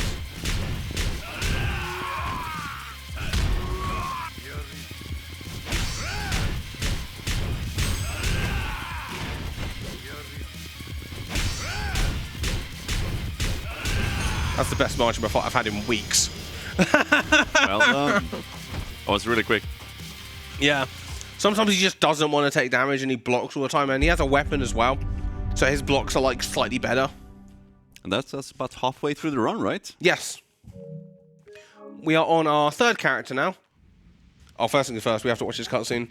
And we get to see Majima with 2 eyes. It's one of the weirdest sensations I've ever seen in any video game in this series. Like, seeing Majima with 2 eyes is one of the weirdest things you've ever seen. Because he's always had his eye patch. And then this, like, cutscene happens, like, pre-losing his eye. So we got to mash through this. Basically, both Majima and Saejima were meant to be part of the hit that Saejima did. But this is basically... Majima getting it confirmed to him that the whole hit is, like, a setup to, like... frame Saejima, and then when Majima tries to go stop him, he gets imprisoned by the head of his Yakuza family, Shimano, and loses his eye at some point in that time. And then everything happens in 0 to him, so this is how this part all links in. Right, so we're going to play as Tanimura now. Tanimura is basically just a beat cop, and his whole thing is that he just kind of is like a bit of a dirty policeman and like doesn't do things fully by the book, but he gets his job done. He also doesn't even wear the uniform correctly, and he just wears the tie like halfway down. His combat gimmick is actually parrying. He's like a parry grapple kind of character.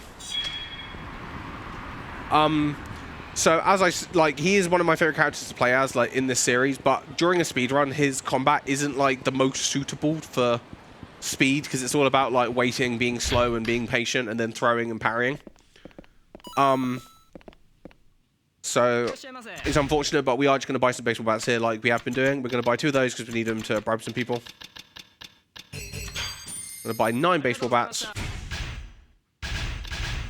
Put them on. Right, so the reason why we need the 2 fake silver plates is because we need to go get some information from some guys at the Mahjong parlor. Don't get too excited. We're not going to play any Mahjong. I don't know how to play Mahjong. Genuinely, like, don't ask me, please. We're going to go talk to this man. He's like, oh yeah, the regular guys are over there. Go and talk to them. And Tanimura's like, I got it. So these guys ask us for 2 silver plates. You can go get 2 silver plates if you want, but what you're meant to do is you're meant to go into the Ebisu pawn and buy the fake ones. For, like, no money, because they're, like, really annoying to get otherwise. And the guy never specified they had to be real, so base Tanimura for finding the loophole there. And we just got a $20 anonymous donation. Nice. With a message, awesome to see this series at ESA again. Best of luck on the rest of the run. And I completely agree with that. And they also rewarded 1 pet the dog for Hades. And they pushed the fate of the animals towards save the animals for Super Metroid even further. Nice. Thank you so much for your donation. We appreciate it. Make-A-Wish Foundation appreciates it. Thanks for keeping us company in the middle of the night. Right, so this is meant to be the tutorial for Tanimura's combat. This is Mr. Try and Hit Me. Mr. Try and Hit Me is about to get baseball bat because we can hit him. I mentioned earlier about optimizing, like, durability on bats. Tanimura's part is all about optimizing the durability, because he needs bats the most out of any character in the entire game. So his entire part is about optimizing bats, because you only have enough money for 9. And then he's the one that needs the most bats at the end of the game, which is why we're having to save bats with the other characters. The main 2 people we get the surplus of bats from are from Akiyama and Saejima, because Kiryu, the character we're going to play as afterwards, the normal main character for the series, he also grabs 17, but he tends to need more during his part than the other characters do, and he's sometimes only left with 1 or 2. So this part here automatically takes us to another location. We get, like, a call that somebody's getting mugged or something. So we're going to go deal with that. This is this guy with the glasses on. And he's like, got a problem? And he's like, no, and then we're going to punch him. But instead of punching, we're going to pull the baseball bat out. Pull baseball bat out. Pop. There we go.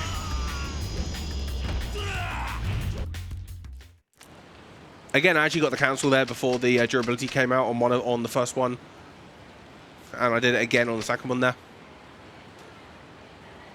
So this person here is going to tell us about some stuff, and then we're going to get a phone call from our, from, like, what's referred to as, like, the homeland, or what's called Little Asia in some of the games. And basically it's like the area where, like, the, like, some Chinese, some Filipino, and some other, you know, people hang out. So our home base with Tanimura here is the restaurant. That's in Little Asia, or Homeland as it's called. So we're going to pop over there now. And much like Akiyama with going back and forth from Sky Finance, this is like the thing we go back and forth from with Tanimura. So Tanimura here, we do get fight spawns at this point, so I will be trying to avoid them. Unfortunately, if we get fight spawns with Tanimura, we do actually lose a little bit more time than other characters, because, as I said, his combat style is a lot slower, and he's not as, you know, powerful as the other characters without using his gimmicks.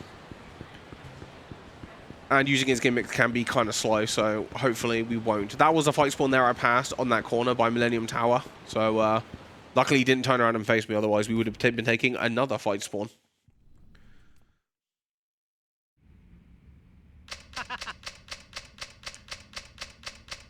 Right, so Tanimura's entire part is doing more investigation on what happened to his dad.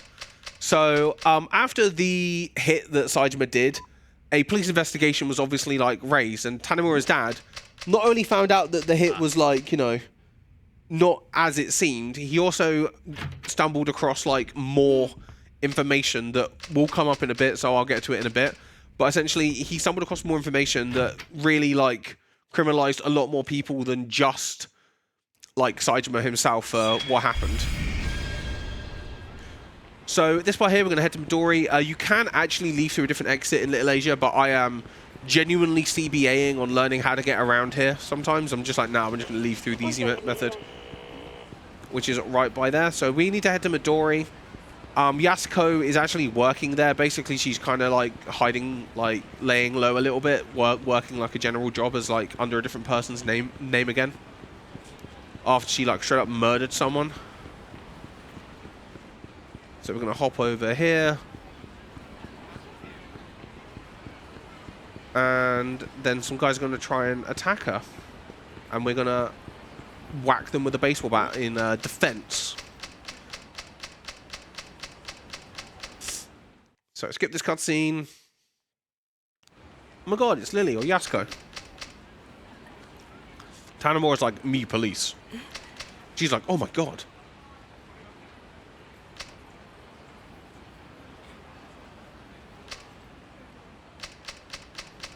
Right, so again, baseball bat. I didn't mean to hit the mic there, I'm so sorry. Right, we're gonna pull out baseball bat again. Also, I love Tanimura's fight theme, by the way. It's called, I cannot remember what it's called, but it's called, like, Infinite Handcuffs or something. Oh, that was an amazing clap on all those guys. That was insane. I don't normally get the, like, quad on that one. Right, I need to do a menu in a second as well, because, I normally menu in that fight and do it in a different way, but we're going to have to do a menu now.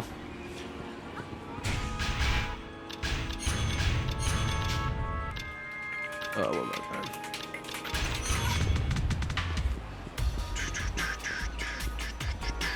Right, we're heading over to Pink Street now because we need to take a taxi. So the taxi we need to take is going to Tanimura's like first set piece. So during that entire combat that we were doing, Yasuko actually got like nabbed by one of the guys and she's at the dock, so we're gonna go docks. You can either prepare a little more or just YOLO and go now. So we're gonna YOLO and go now. As is tradition. As is tradition. Right, this is some more of the Shibata family. Gonna pull out a baseball bat and gonna whack this guy in the purple shirt because he's the only one that you need to beat.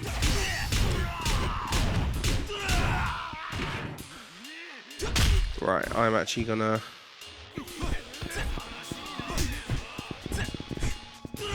There you go. I was really trying not to get another baseball bat out there. The rest of the guys we don't need to beat. Don't need to worry about them. Oh, run through there. There's a truck that's going to burst through this door in a second. QT's triangle, always triangle. Some more guys going to pop out of it. As per usual with this engine, we're going to ignore the crap out of all of them and run this way. Goodbye, gentlemen. Right, this guy's going to push some logs off there. Always X. Right. More boys going to run out this door again. We're going to walk past them. Goodbye, gentlemen. Right, around here there's some oil all over the floor, and this guy's going to push a barrel over and spill more oil. So when you run on the oil normally, you slip over. So you're meant to like walk on it to not fall over. You can cheese it a little bit by spamming lock on or fighting stance over it. But you don't want to mash it like too hard. You want to like lightly mash it. And then you can get past it without slowing down too much. So this guy's going to throw a lighter into all the oil, basically starting like a major fire. Kind of insane, actually. So the QT here is square, if I remember correctly. Yep, there it is. I was already mashing square, so if it was wrong, I would have taken big damage there. Punch that. Pull out baseball bat.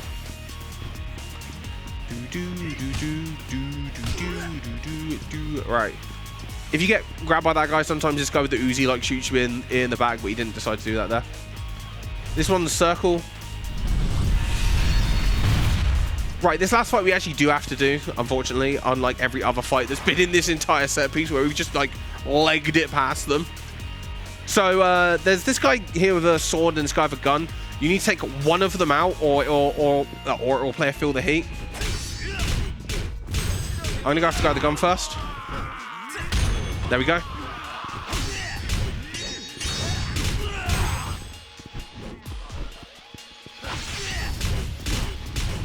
Okay, that didn't really work out how I wanted it to, but that's fine.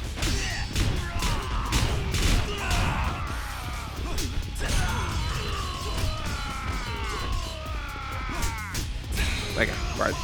I thought the guy in the purple shirt was still alive, that's why I went for him. Right, so. Turns out that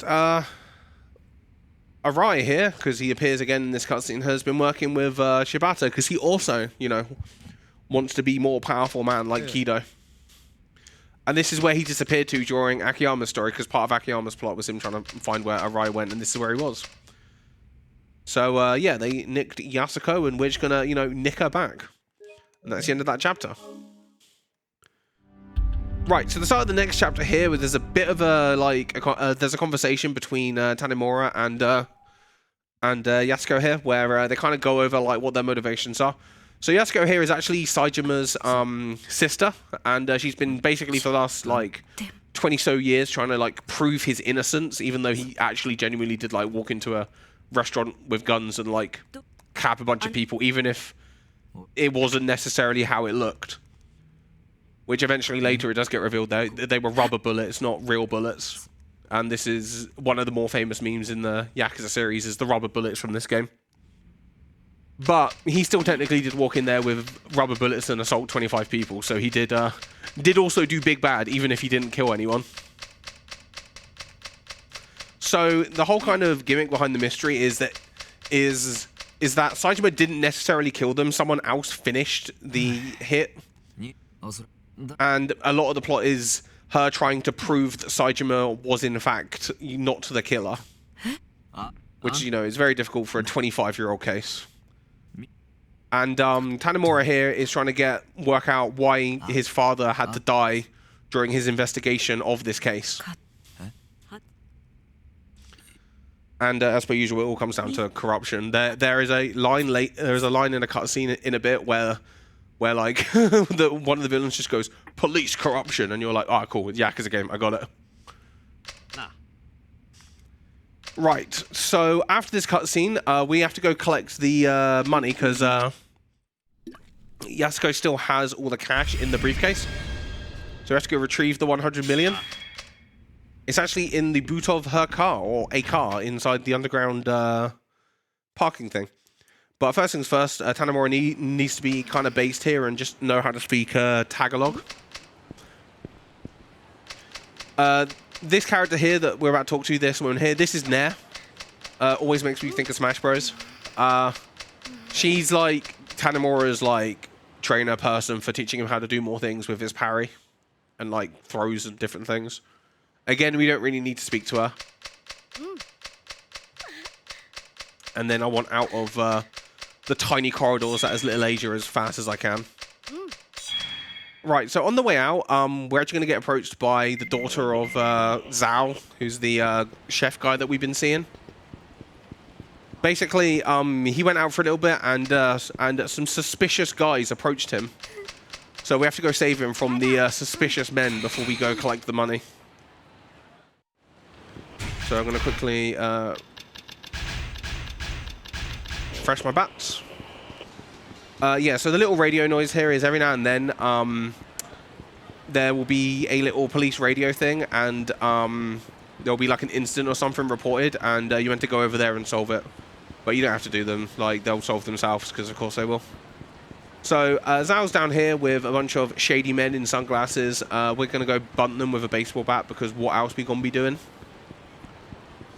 If I get the line correct, we can actually get them all in one flurry of blows, which is kind of good. That's kind of what we're looking for around here.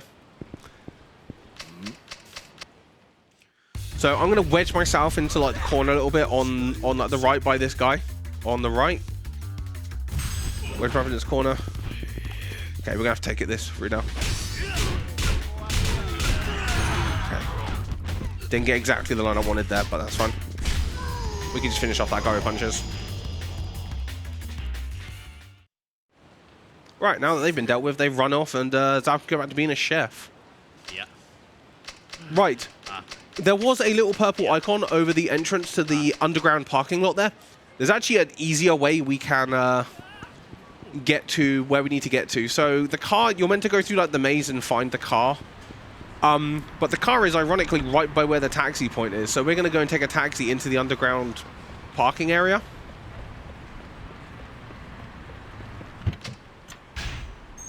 And just kind of hold up, and the car's right there. It's a black car we're looking for.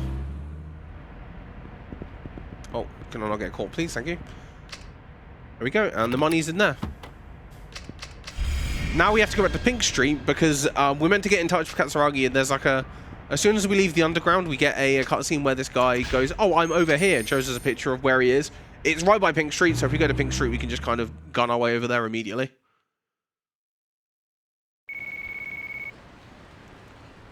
He just appears as like a mysterious man. Yeah, he's the anonymous caller. Right, the area we need is actually on the rooftop area by in Pink Street. So just bash out. I don't need to see it. I know where it is. Around here. Again, I love the awkward run animation when they're holding the briefcase. There's an even more awkward one when he's in combat in a bit. Up here, around here. Right, so now this guy, we like give him like, he like gives us a set of flowers, has like a phone number in, and we phone it. And that gets us through to Katsuragi. So Katsuragi is one of the people that, that was, part of the, hit that Saejima carried out. He was actually in there, and he actually like survived. Basically, so I'm just mashing past this cutscene. They're basically setting up a meeting.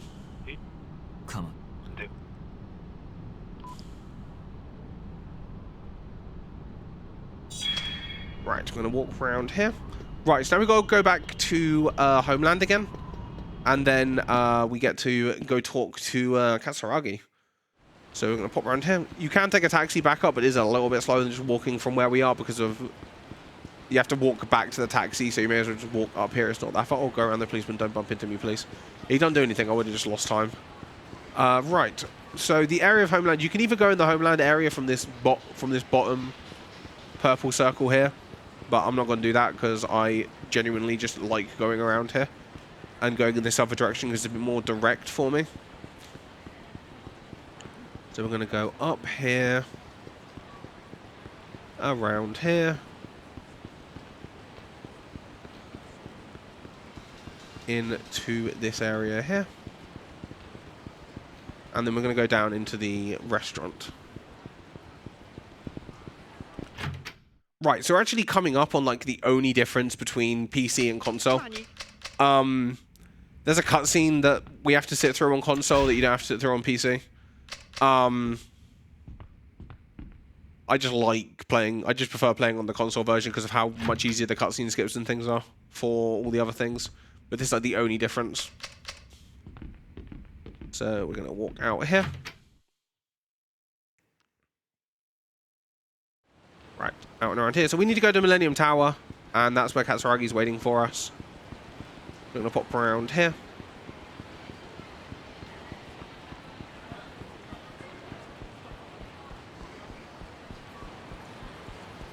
There we go, just making sure I don't run into anything or anyone.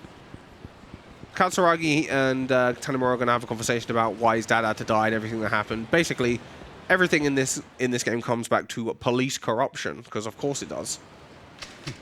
Every time. Ugh. Right.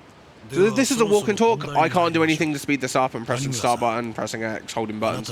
We just have to sit here and these guys will yap for like a couple of minutes. So, Eno, have you got anything you want to say? Well, I was going to ask you before if you want some breakfast. I'm alright. I might pop to the toilet because I've got 3 minutes. Okay. So if you want to chat, go ahead. Sure, I'll chat. What to chat about? We are approaching our little internal target of $50,000 in donations that we are going to try to reach by the end of the next run. So we have about 1 more hour here and another 30 minutes for the next run. All the money, all the donations you're graciously donating goes directly to Make-A-Wish. To find out where to donate and what incentives or targets we have, type ! donate in chat, or you can also find a link underneath the stream on Twitch. But meanwhile, I can tell you a little bit about the targets we have. We have one incentive to unlock the final boss fight in Kingdom Hearts 2, the final boss fight, blindfolded. We are $100 away. Oh look, there it is on stream. Amazing. We're $100 away from meeting that. That'll happen sometime later this morning. We also have a Call of Duty Modern Warfare 2 1v1 Rust match this evening.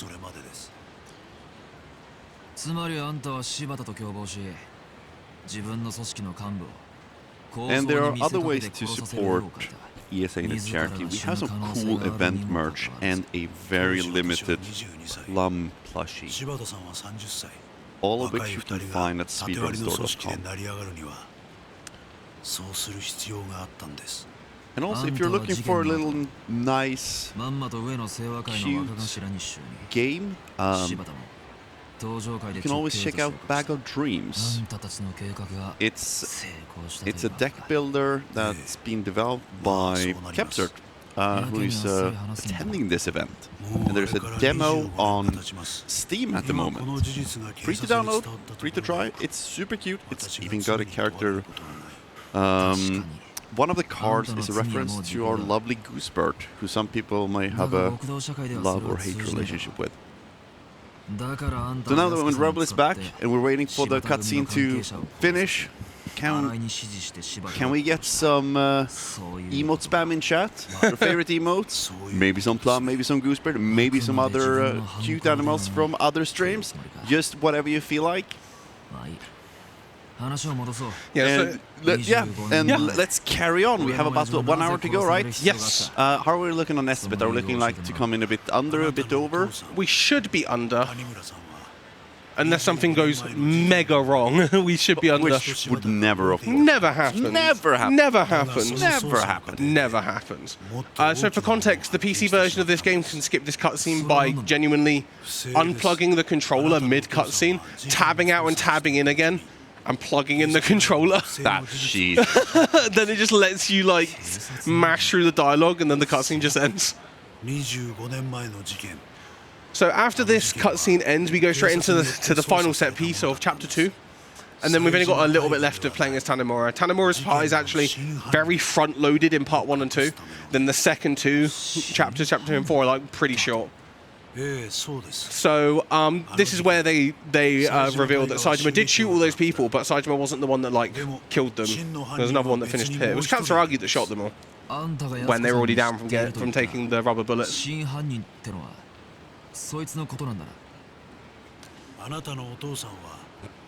And yeah, this is why Tanimura's dad had to die, because he figured out the corruption in the police force.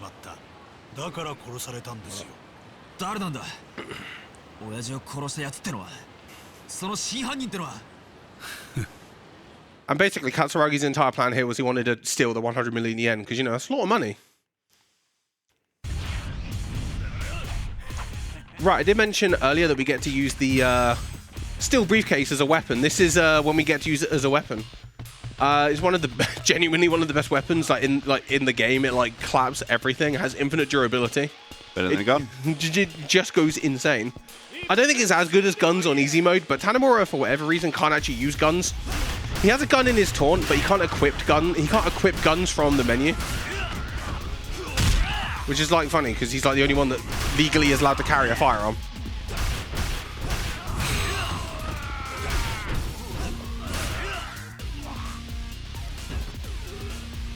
Right, so we hit all those guys with the base, well not with the base, with the steel briefcase and with heat moves. Run over here. So the whole thing we're trying to do is we're trying to run away to get back to homeland so we can put the steel briefcase back in a protected location. So we get grabbed by this dude and he's gonna, you know, distract us. So now we're gonna pull out a baseball bat and clap some of these guys. Run back a little bit, pull out a baseball bat. Okay, those guys are down. Pop another baseball bat. Right, now we're going to use our fist now because I don't want to pop that guy. If you get like multiple doubles here, it's like way better for you. But it's not too bad if you don't. Please keep moving, thank you. One thing I haven't mentioned, because it doesn't come up a lot in this version of the game now, is please get up, please, bro. Is heat moves in this game actually are affected by like staling. They get stale if you do too many of them. So if they're not staling, means if you use the same attack over and over and over again, or the same heat action over and over and over again, the damage gets less and less. So you need to be mixing up which heat actions you do, or which things you are hitting different enemies with. Pop this guy. We just want to chase him and pop him a few times before he gets to the stairwell. One more pop, and then he can go to the stairwell. We can actually beat him to the stairwell. It's funny. So the second part of the chase is we're going to grab a bottle and throw it at him, and that's all. And that's all we need to do to finish the chase. So hopefully the bottle hits him. Sometimes it doesn't because Lamau. I didn't even pick up the bottle. Okay, that's wild. Okay, there we go. Another perfect ball hit. Yep. Right, now we get the steel briefcase back again. So one more fight we've got to do, the steel briefcase, and then we no longer have best weapon. Unfortunate. Right. Banger music track. I know, right? Please don't punch me. Alright.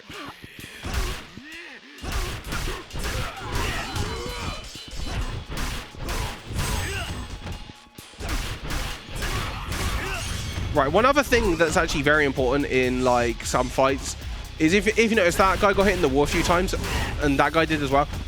The main way you meant to do damage in this game is by bounding enemies in between walls. Is normally how you do it. If you're not using weapons, that's the best way to do damage. And enemies, when they bounce between walls, take damage from bouncing from between the walls. There's a combo video for this game where like they just show how bounds work. And it's pretty cool. You can do some real big damage to a lot of enemies. In the Yakuza 3, bounding was really limiting. You could only do like 1 or 2 per like wall before they fell over. In this game, it's not as limiting, but like it's still pretty useful to go for. Tanimura is actually really good for it because I haven't shown it, but his guard is actually just a parry for most of the animation, and then he goes into a guard when he isn't holding a weapon. And you can parry enemies and throw them into the wall. And that's like a really good way to stun them, and then you get your turn back, essentially. Right. So, this guy in the purple shirt, as per usual, as I said earlier, people with purple shirts are annoying. The genuine speedrun strat for this is, please, purple guy, let me damage you. And we're going to hit him with baseball bats and hope he actually lets us get away with it. Otherwise, this fight takes forever. Flip baseball bat. Oh, that was unfortunate.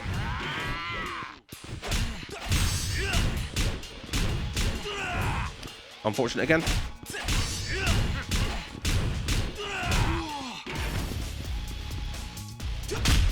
Okay, I have to be careful now.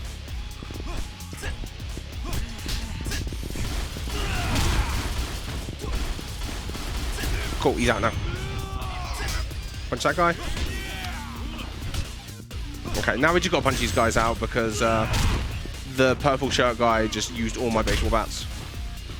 The last few I need for the final boss of the section here. Punch that guy. Right. And that is the end of his chapter 2. So chapter 3 with Tanimura is actually genuinely really short. It's just a couple of cutscenes and then we do a bit of movement, and that's basically it. So that's his chief. And the chief goes, yeah, we could go to the police station and look for some information about your dad. So that's what we're going to do. Nani? Right, and in the police archives that we're going to go to, I think it's like a hidden or like the more restricted one we go to here. In this chapter, we're going to go there, and that's going to be where we find more information about what happened to Tanimura's dad, or who was on the investigation. That's the main thing we're looking for. So we're all set. I still find it funny how they take a taxi to the police station. Like, it... they don't even have a car. They're like, yeah, we're taking the taxi.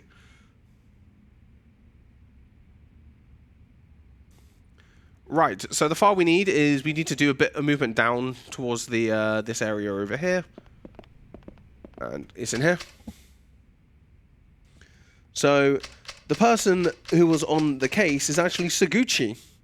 So, you know, Saguchi is now mega suspicious, and we're going to go and confront him in the next chapter. So the end of this chapter is now just us going back to Homeland and basically resting up before we go and do the stuff we need to go do on the next day. So it's actually like a mild bit faster to quickly taxi over there. Right. Oh, the police radio went off again. There's some suspicious activity. We ain't gonna go deal with it though. Someone else can go do that. Alright, over here. You can get hit by a fight spawn here. There's a guy in purple right there. So make sure to not get hit there. I have been hit by a fight spawn in this chapter before. This chapter's like all movement, and then you get hit by a fight spawn, and you're like, bruh, I lost 30 seconds in the movement chapter. What is this? Right, now we've done that. I was like, oh, you finished? And then that's the end of the chapter.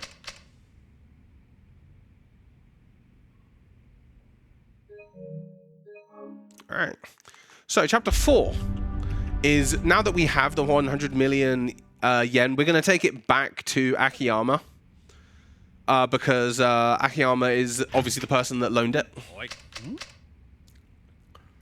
So, Tanimura here is going to go to Sky Finance for the first time. And he's like, damn, this is where Sky Finance is?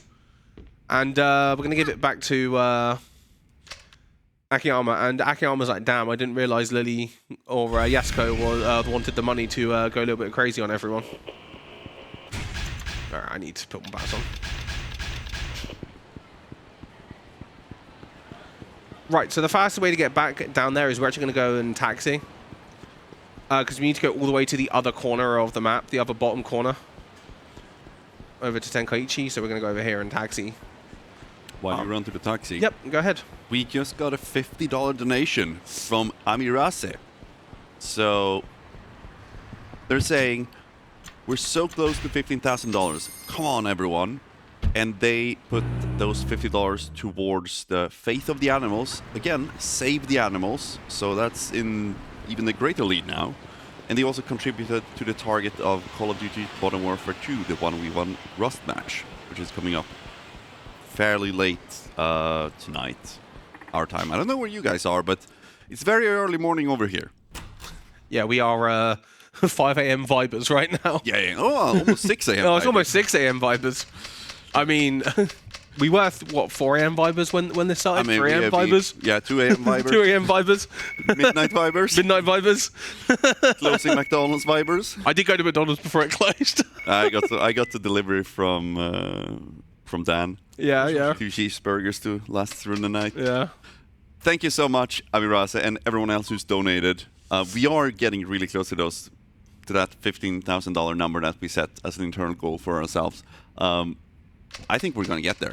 Yeah, we are going to get there. We are going to. Yeah, no, we are going to get there. We are going to get there together. Have some confidence. We are going to get there. We are going to get there. Over to you, Rebel. All right. These guys are just yapping, and then Tanimura's like, I'm gonna go talk to Saguchi, but I need to report back, and then he reports back about what he's doing. You said these guys are yapping, and what are we doing? Oh, we are yapping. Yeah, we are. That's all I do is yap. Oh.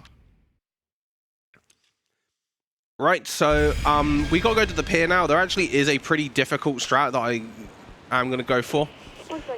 We have to do a boat chase, and there is a quick kill we can get on the boat chase. I have not been very consistent with it recently because it's really kind of difficult to do. You have to hit you have to get in front of the opponent boat and hit him nose to nose. So it's really difficult to line up. If you don't get it, it's fine. Doesn't lose that much time, but I want to see if I can show it off. Hopefully I get it. If not, then big rip on that one.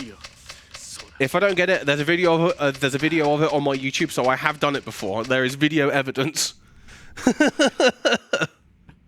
There is video evidence. Yeah, that's all you need. Right, so for whatever reason, it's like, oh, Saguchi's got nice shoes. I do not remember the context because I haven't read this dialogue in a long time. He's like, look at the shoes. And Saguchi's going to, like, shoot a warning shot at us, and Tanimura, being the Chad he is, just doesn't react. So this is the boat chase.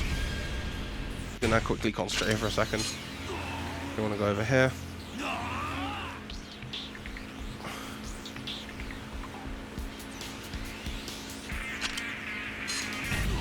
Ah, slight miss there. That's unfortunate. I didn't get far enough ahead of him. But as you can see, if you can get right ahead of him and he runs into you, that does the most amount of damage to him. So if you get like the position right, you can get rid of his entire HP bar before he's even gone anywhere.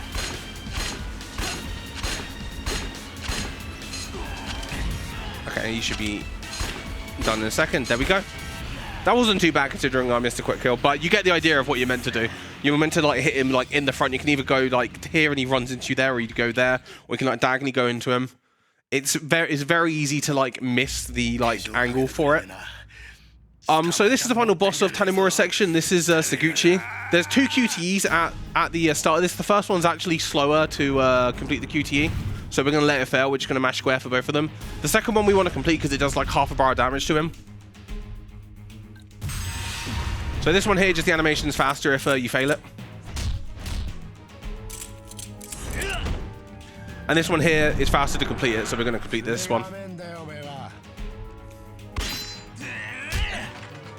And Saguchi here is actually a little bit weird. He can quickly get up from being on like the ground. He like immediately gets up sometimes. So we want to hope he doesn't do that too many times because we want to try and save a baseball bat for Tanimura stuff at the end. He immediately got up there, of course he did.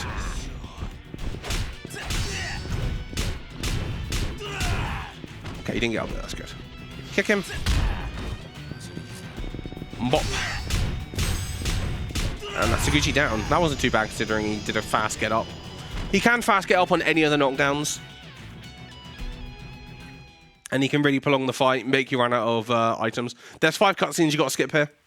So we'll be mashing start for a second here, then it's the end of Tanimura's part. Then we get to play as our boy Kiryu. So Kiryu finally enters the chat, guys. I didn't play these games like when they came out. I played them like way later, so I kind of knew about the other characters. But from what I've been told, when this game first came out and you weren't playing as Kiryu straight away, people were like, where's Kiryu? What's happening? Where's our boy? So, as you remember from Saejima's prison breakout, Hamazaki also broke out of prison as well with Saejima. So Hamazaki now kind of ends up on Kiryu's beach. And I did say earlier that the reason why Hamazaki was in prison is because he stabbed Kiryu. And then he got arrested for, like, you know, attempted murder. But Kiryu straight up just goes, yeah, I forgive you. I don't really care about it. I know you were, like, being Yakuza man and trying to be all big about it. So, so Hamazaki's trying to, like, you know, help Saejima out, and Kiryu is like, I always help Saejima out. Let's let bygones be bygones and try to work out what's happening.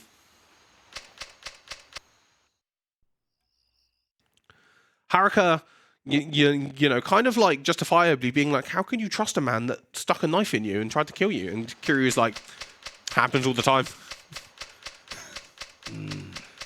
Happens.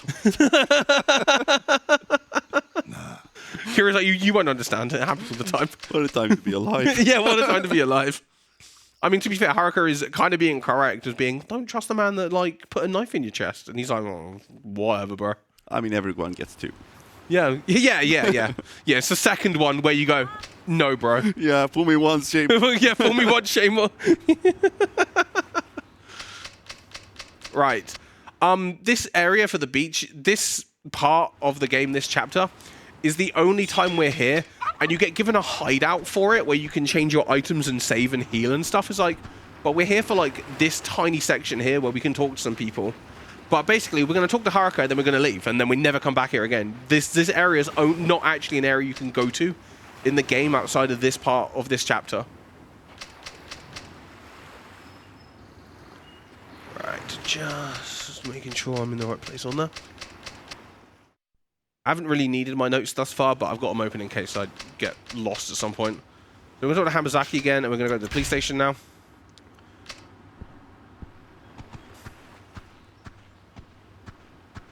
And when we go to the police station, we actually run into Yasuko, if I can say her name correctly, who's in Okinawa now, trying to get the police to listen to her about Saejima.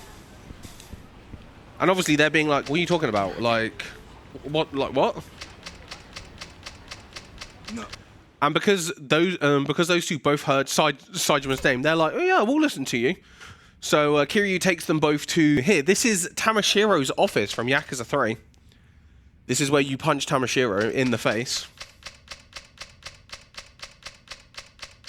So they're all yapping about what's been happening and that Saejima's innocent, blah, blah, blah, blah, blah. And during this time, because Hamazaki is also an escaped convict, guess who shows up but our boy Saito with his boys. I did say Saito would come back. We have to deal with Saito now 2 more times in this set piece we're about to do. So hopefully Saito go well, because Saito can be annoying. Right, at the start of this fight, we're going to throw these guys around just to, you know, damage as many people as possible, because right now we're just trying to get some damage on everyone. Pop all those guys. Pop those guys. Pop that guy. What am I doing? I lost where I am. Lost where I am. I knew I'd need my notes for this one. 1, 2, 3. 1, 2. Yeah, there it is. I always forget what Kiryu needs to buy, and it's double finisher. There you go. Right, now Saito, I'm going to do what's known as the stun loop on these guys. So, enemies in this engine, on easy mode, they're not very good at blocking heavy attacks when they stand up. So we're going to be abusing that to basically automatically hit Saito without giving him a chance to block us. There we go. So every one of those heavy attacks were basically unblockable to the enemy, because when you swing the lights, the enemies go, oh, he's attacking, he's going to be vulnerable, so they just get hit by it.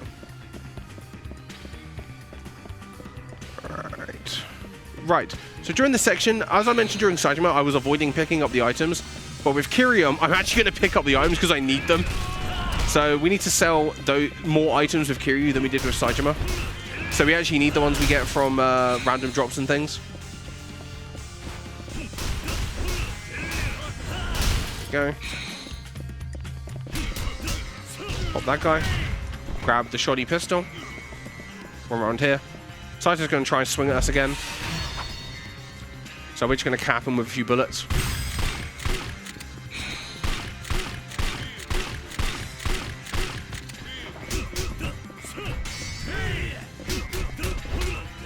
Right. Okay, do that. Right, if I can do this combo correct, he gets infinited in this corner. I can lock him for a second here.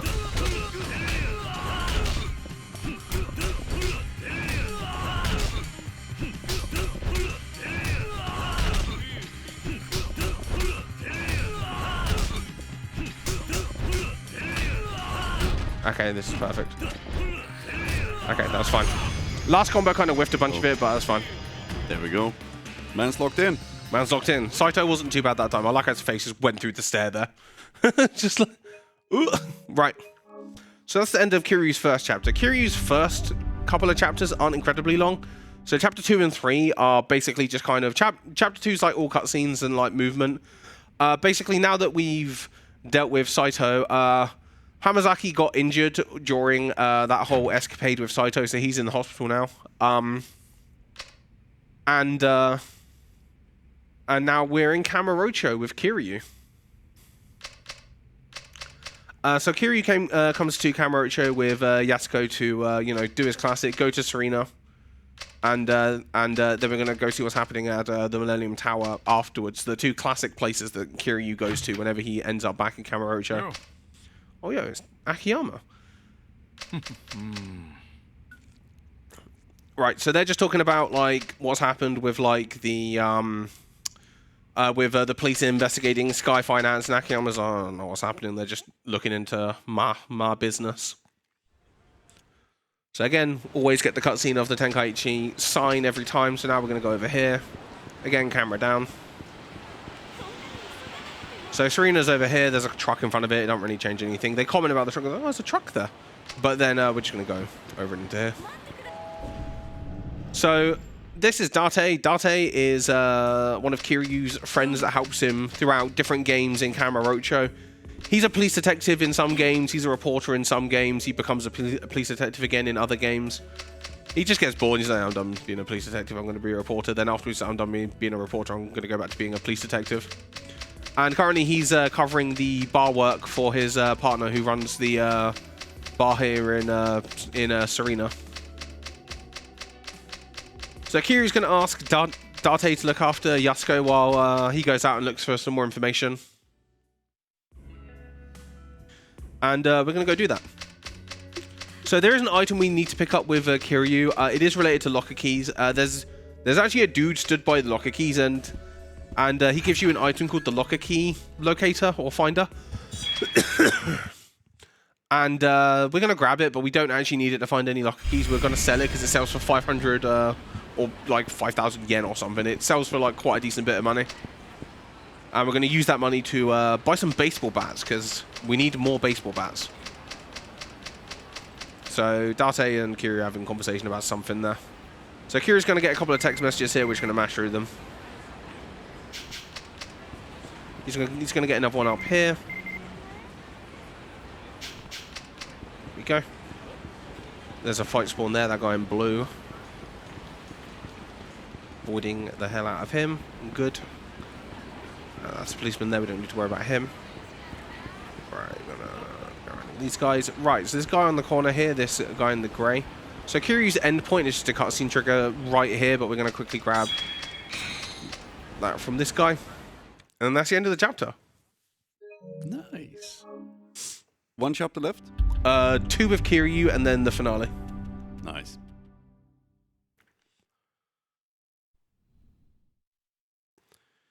Right, so that was Daigo. Daigo is the first time Daigo's appeared. He is in this game. He's one of he's a major character. He's the 6th chairman of the Tojo clan, who's like the big one of the big Yakuza groups that kind of has their turf in Kamurocho.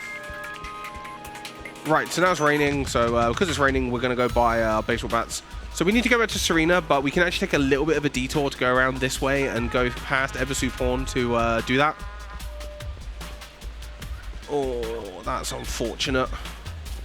Horrible fight spawn location there, so we're going to have to take a little bit of a longer route here. While you take your longer route, we just got a $20 anonymous donation, and there's no message, unfortunately. But they did put the $20 towards the Faith of the Animals, Save the Animals, which is in a greater lead now. I don't know how Save the Frames is going to ever be able to catch up, but maybe someone drops a large donation later, or the tide swings. And they also contributed to the Kingdom Hearts 2 Final Boss Blindfolded Challenge, which should be getting close to being met, if I'm not completely mistaken. Let's have a look.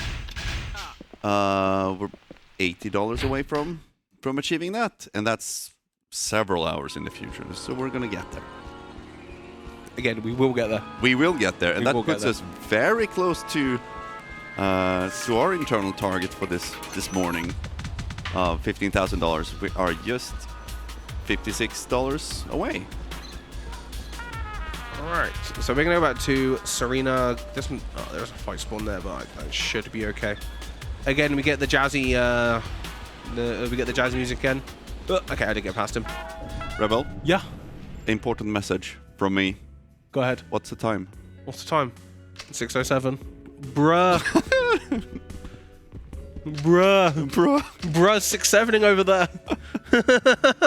You only get one chance every day. You only get one. Gotta take it, man. You got to take the W. Yeah. So Date did regular Date activities and failed to do the task that Kiryu gave to him, and Yasuko basically drugs him and then runs away. So now we've got to go find Yasuko.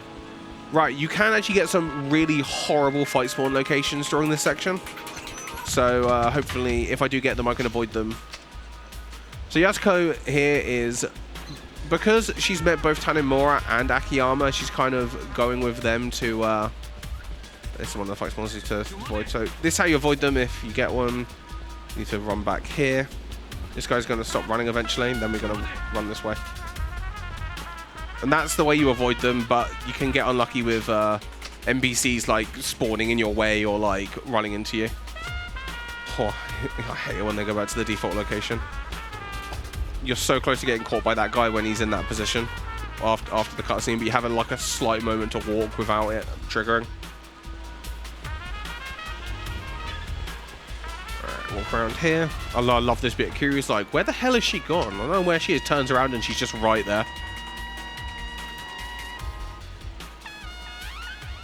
So we're going to go to up here. We're actually going to head over to Children's Park, and we're going to go into the underground there, which is where they're heading. And then we actually got a boss fight coming up with Akiyama and Tanimura. It's a bit of a tradition that the different protagonists of these games all fight each other at like certain points. And in general, in these games, once the protagonists have fought each other, like, you know, Saejima fought Kiryu earlier, etc., they kind of understand each other. They become more bros. Like, the only way to get closer to your bros is to just punch them, of course.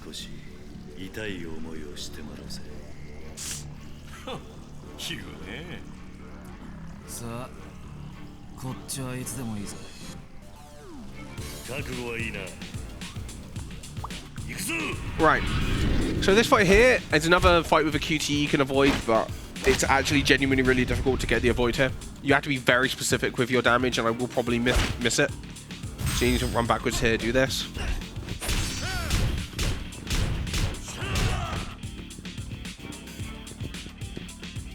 Yeah, and you can let him get up and do a YOLO swing.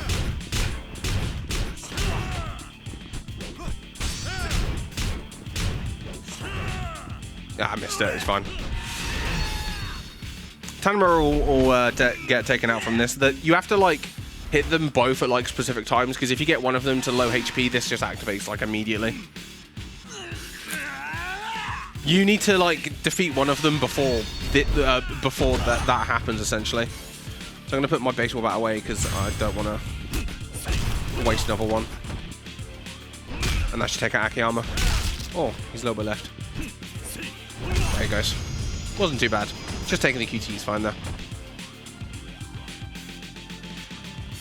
Right, so this run, a number of years ago, famously in Yakuza speedrunning, had a wonderful speedrun route where you would get to this point in the run, about 2.5 hours in, and you would go gambling. Luckily, this route now, you don't need to do that, but the best gambling route you could do in this game was getting the zero duel, which lets you get a 0 or a double 0 on roulette.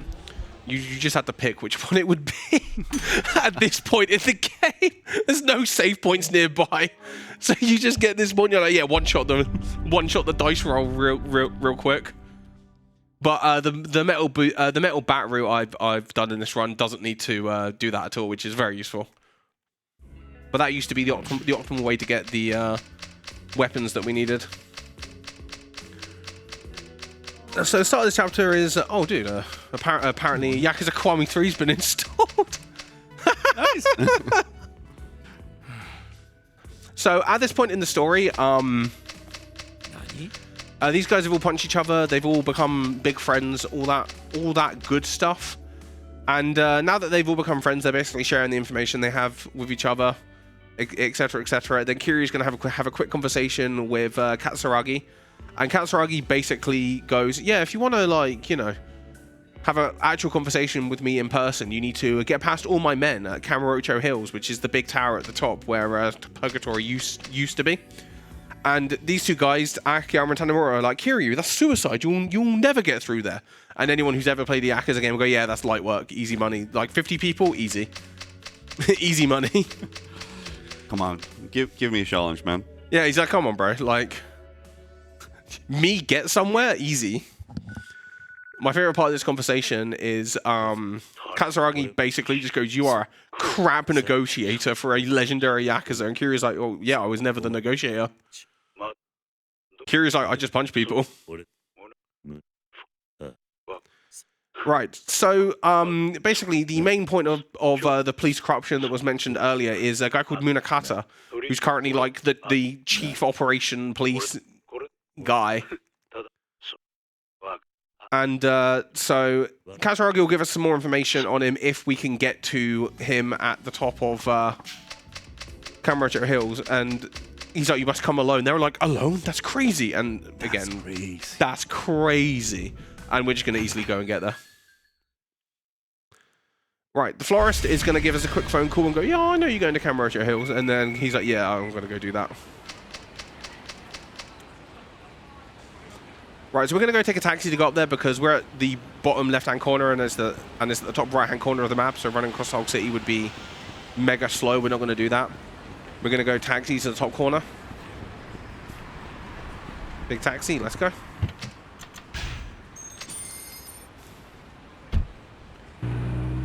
Right, and then basically the rest of this chapter is just a long set piece. Like, this is like the final big set piece in this game. Through this door. Right, now we've got to head to the roof. Right, so, as I said, we're going to be using baseball bats for a lot of this, but we actually need to, like, be kind of careful about what we're doing with our baseball bats. So I'm going to run over here now. There's a guy with a gun that I want to take out. And if the gun drops in, like, an okay location, we're going to...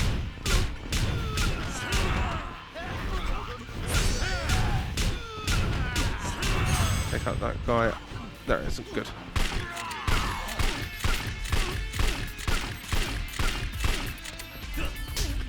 Shoot that guy. I sometimes lose the gun because it's like sometimes like drops in a really weird location. So this guy here is like a real annoyance to take out. So we're just gonna.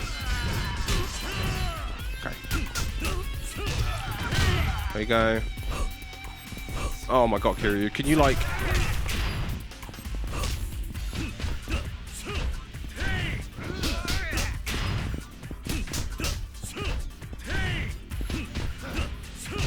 Okay, stop blocking eventually. There you go. I didn't want to use the other baseball bat I just put on there because I didn't want to use too much of the durability. Right, so we dealt with those guys. You actually want to try and end that fight being as close to this door as possible. And sometimes it's not doable. Sometimes you end like on the other side of the planet and you're like, bruh, now I've got to run all the way back over there. Right, so the next fight we've got to do in this part is with a guy called Nakano Watari. Nakano Watari genuinely is just like the worst person. Like, remember purple shirt guys from earlier? He's like them on crack.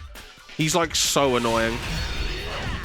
So Nakano Watari just kind of doesn't get hit and blocks like everything. So we're going to pull out a baseball bat and obviously take a massive whack from him there. Okay.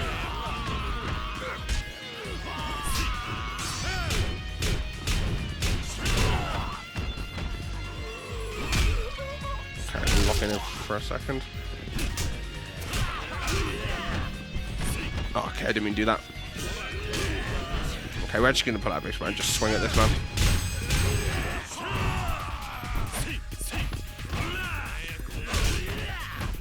Right, we're going to just swing. There we go. Just get him out of there. Go away, Nakano Watari. He's just the worst thing ever. Most of the time loss you get in this section here is Nakano Watari. Like, he's just insane. We do have to fight him 2 more times. But the last time he's not too bad. The second time he's kind of annoying. But that's the worst one because you're in like the single file room. So this fight here, I'm just gonna like swing 1 baseball bat. And then we're going to put it away and save the durability. And just kick this guy a couple times. And 3 more guys left. Can I take in a quick donation? Yep, go ahead. So we just got a $20 donation from Anonymous. And the Yakuza community they're so generous and they like love them. There's a message saying, early morning Yakuza and jazz is a vibe. Thanks y'all for the amazing events. Let's get closer to that $15,000. And they put that donation towards the same poll response, Fate of the Animals, Save the Animals. That seems to be a trend this morning, I feel. Yeah, the animals are being saved right now. They really are being saved. They are being saved. And also another $20 towards the Kingdom Hearts 2 Final Boss Blindfolded incentive, which is $60 away from being met at the moment. Thank you so much, all of you, for all your donations. Rebel, you're killing it. Let's close this run out with a bag.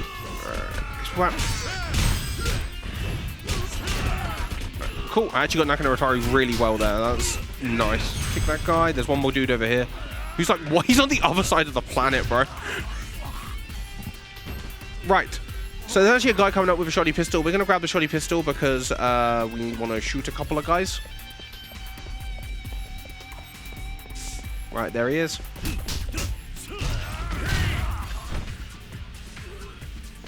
Right, something I've been doing throughout the whole run as well with guns that I haven't mentioned. When you shoot with guns, it's actually you shoot a little bit faster if you don't lock on. So locking on in this game is holding R1. Just don't hold it and you shoot faster.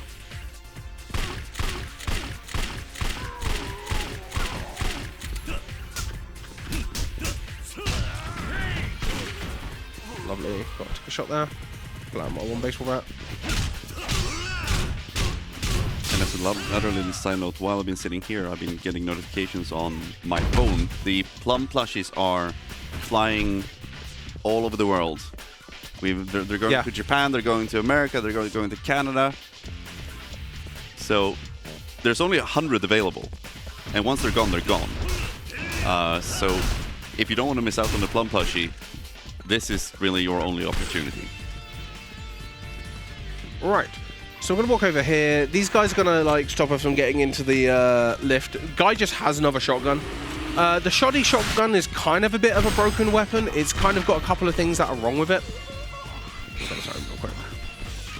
Pop those guys. The final shot just doesn't come out sometimes, or just doesn't have a hitbox at all. I don't know why.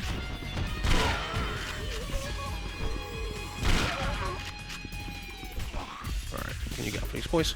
Thank you. I think I've got 2 more shots in it. No, I don't. Pull out that base bat. That's him taken out. Shotgun. Shotgun. Shotgun. Just trying to shoot these, thank you. Shotgun. Shotgun. There we go. Nice. Big shotguns. When you drop the weapon, you need to press down, but if you mash down too fast, Kiryu just puts a cigarette in his mouth and lights it. Oops. Oops. Get some question from chat here, Rebel. Maybe you can help them. They're asking which Yakuza they should start with. I'll be honest with you, you can start with any of them. That's a good answer. There you go, chat. Start with any of them. Yeah. The one you have available. Yeah, just start with any of them. If you wanted like an actual recommendation, starting from 0 is like genuinely just probably more than fine. 0 is like a prequel to like the series, so in terms of story, it's like up there, but like you can start anywhere. And if you want like to start with one of the modern games, you can start with Yakuza Like a Dragon or Yakuza 7 as it's sometimes called. But yeah, just play any of them. Just play a Yakuza game.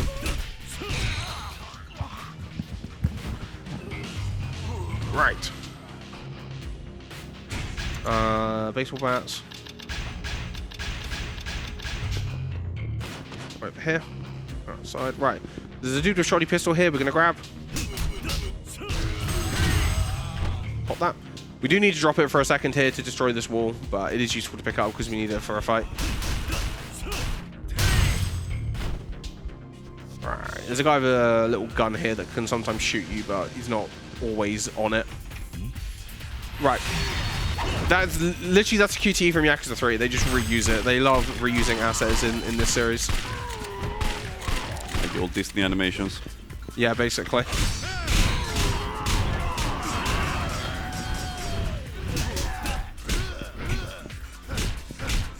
Okay, bro, what the? Bro is punching. Damn, bro was really trying there. Alright, through this door up here. One of these guys is likely to grab you. There he is. Right, pull out a bat. Through this door here.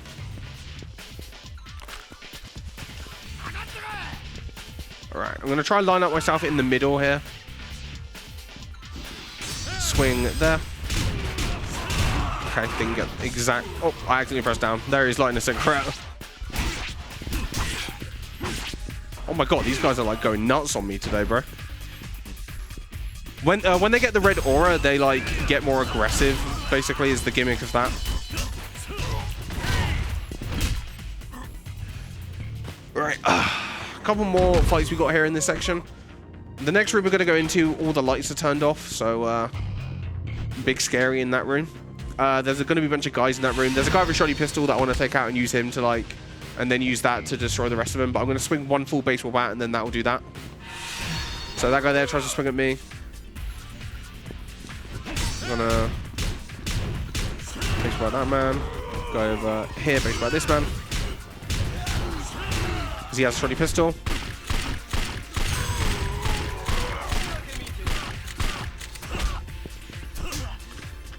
There you go. Kick that guy. That guy. He'll get up in a second, and then while we do this guy. There you go. Right. Nice. There is a. Hang on. Let's see if it happens. Good, didn't happen. You can get stuck on one of their bodies, and it's very scary because you can get soft locked. Yeah. And as I said, the nearest save point where I would have had a save is the start of the chapter. Would have been bad. Would have been very bad if you get hit by that. Right, so this is the final boss section of this. This man in green is a new guy, but then all the other bosses we've been fighting, or the big dudes with big weapons, like Nakano Atari, Shotgun Dude, and Hammerman, they all have names. I've forgotten all of them. Shotgun Dude and Hammerman. Yep, and Nakano Atari is the only one I remember because of my visceral hatred towards him. Well, thank you, Nakano Atari being based there, actually. So as I said, he's a little bit easier this time because of he doesn't have as many hit points. Oh. I actually have enough baseball bats to do another set.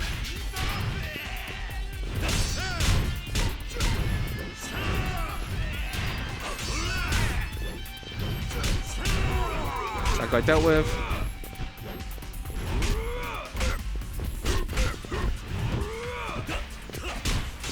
There you go, right. Pop that guy, he's gonna kick him, you can go down. Right, there we go. Right, that's the end of the set piece.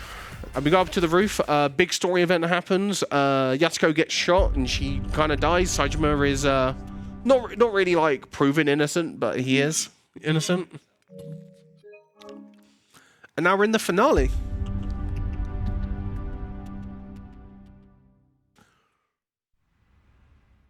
You're too slow! Right, so at the start of the finale here, all four of the characters we've been playing as are all gathered at Serena. There is some pre-finale setup I need to do. So each of the characters has their own final boss, and all the surplus of baseball bats that I have from remaining from the rest of the run are all going to go into dealing with all their final bosses. Each character, Saejima, Kiryu, and Akiyama, really want 3 bats each. And then Tanimura basically gets whatever we have left. Hopefully there are between 6 to 9. Good avoidance there. Between 6 to 9 bats. If I have less, then Big Bra. If not, then Big Pog. So I'm going to try and give 3 to Saejima and Kiryu the most. Akiyama doesn't really need 3. He can get away with 2 very, very easily. Because his boss isn't too difficult to nail with the baseball bat swings, but Saejima's isn't difficult to nail with the swings, but he just needs like a little bit more sometimes because of the specifics of his boss fight. Kiryu's fight is he needs 3 as far as I can tell. But like, yeah, please give him 3 because it's just so much easier. Right, we're gonna go to the item box. You never use this half time in any of the runs, but in this run we are going to use it. So the item box is where you can store certain items. We're going to put all the broken baseball bats in there. Now we're going to go over here. 1, 2, 3, 4, 5. Then 1, 2, 3, 4, 5. And then I just need to take that out, and then Tanimura gets 1, 2, 3, 4, 5, 6, 7, 8, 9. Oh, get rid of that. Get rid of that. Get rid of that. I'm just gonna 1, 2, 3, 4, 5, 6, 7. 8, 9. Okay, he's got enough. Saejima has 3. Akiyama has. You can just take the rest of them. Screw it. You can just take the rest of them. I've actually been really okay on bats in this run. Oh, Dominic on the cell phone. Bro. Right, there we go. That should be everything pre-finale set up now. Alright, now we have to leave the jazzy room area. Music now. Right, so we're going into the 4 final fights now. As I said, each character has their own final fight. There is a dynamic intro for each of them. There will be people pulling off their shirts, so get hyped for that. Akiyama's fight here is with Arai. We actually play the play the fights in the order of the that we played them throughout the run. So first one here is against Arai, because Arai being dumb. Basically, they trapped the the 4 main villains: Arai, Kido, Daigo, and Munakata, who are all vying for power using police corruption and all this other stuff with the 100 million yen.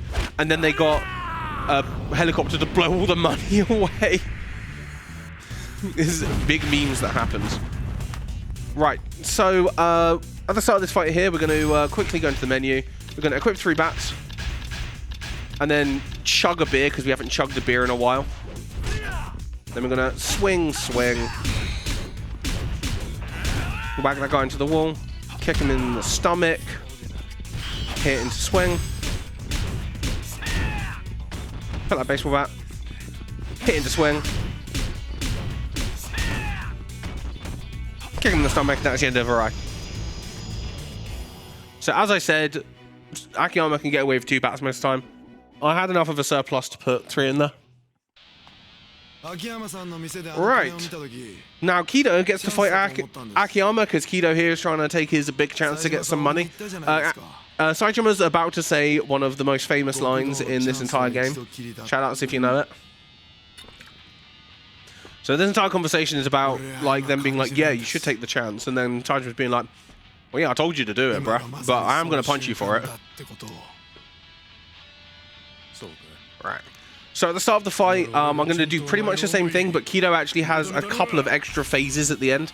When he goes into red heat and he gets to 0 hit points, he'll heal. You can actually stop him from healing by using heat action, so I'm going to be doing that. The reason why you want the 3rd bat is because it can be easier to stop the heat, the heals using the heat actions of the bat. Balls out, Kido.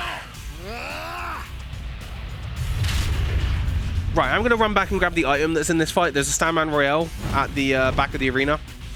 It's useful for having it to heal my heat in case I need it.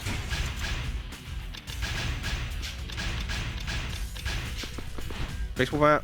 1, 2.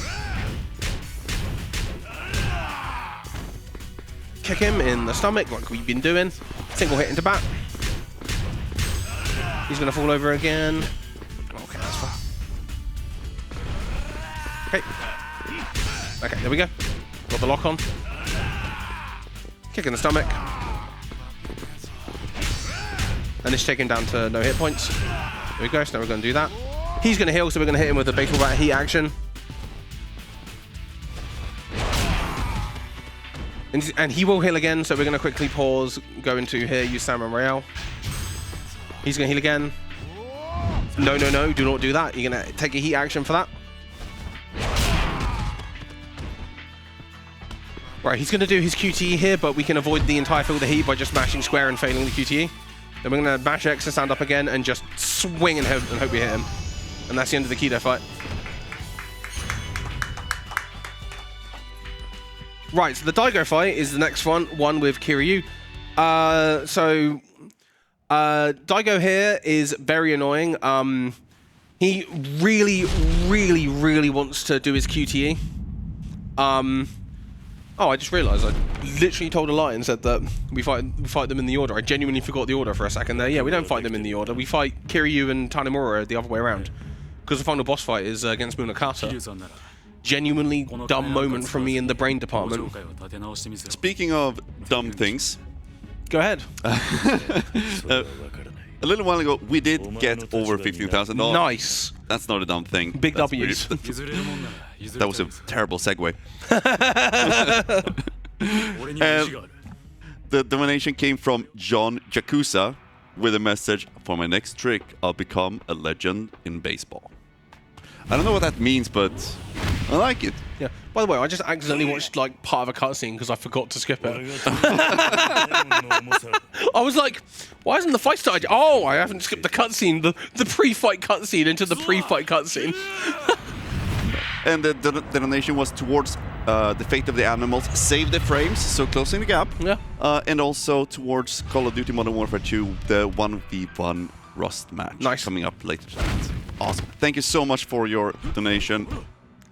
We need a new target. Oh god. But we'll figure that out later. Yeah. Right, so Daigo here is annoying as hell. So I'm going to try and hit him towards the big wall at the back. Because I need him to get over there.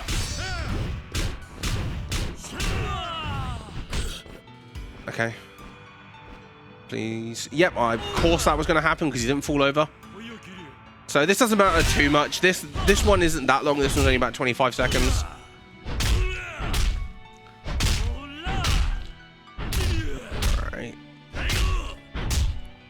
Alright, there we go. That's going to get some damage, but that's not what I wanted. He's going to stand up again. 1, 2. Please fall over. Thank you. Jesus, Daigo. God damn it, Daigo. Alright. I want to keep in this corner. Do not heat action this man without a baseball bat out. For the love of God, never do that. Because the heat action without the baseball bat out means you can't immediately start swinging the baseball bat. You have to get it out, and it takes forever, then it'll QTE you. Yeah, that's really bad. Rebel, how are we doing on time? When can we expect time to be coming? In about 2 minutes' time. 2 minutes. So if you hear that tech, you're ready in about 2 minutes. Right, so this is the... Hey, Tech, and then you run over to Tech. No, Infomania. Yeah. Right, so this is the boss fight with Munakata. This is the final boss fight in this game. This is a famously annoying boss fight because Tanimura is not amazing at dealing with crowds, and this is a crowd boss fight with many people that are swinging weapons at you and doing damage to you and knocking you over. And Munakata just runs away from you, capping you with a gun, so you're just like, bruh. So we're gonna run after Munakata and take him out first. Because there are certain cutscenes that play when he's still alive, when you've taken out certain amounts of the like ads and things, and we don't want to have to see those. Right, I'm gonna pull out my remaining baseball bat on right. Oh, I have one on up as well. Holy.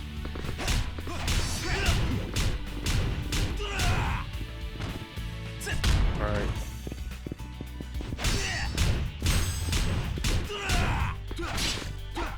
There we go. Insane. Right, we actually got him out of there without getting knocked over. That's crazy. That's crazy. Right, I've got one more baseball bat on him with at least some amount of durability. Oh, I got knocked over just frame one immediately. Right, so now I've just got to take out the ads. The ads are very annoying. They're like highly trained police dudes. Oh my god, please menu correctly.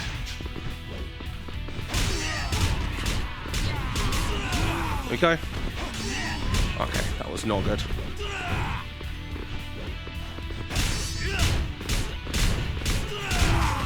Got those guys. Oh, I swung completely the wrong direction.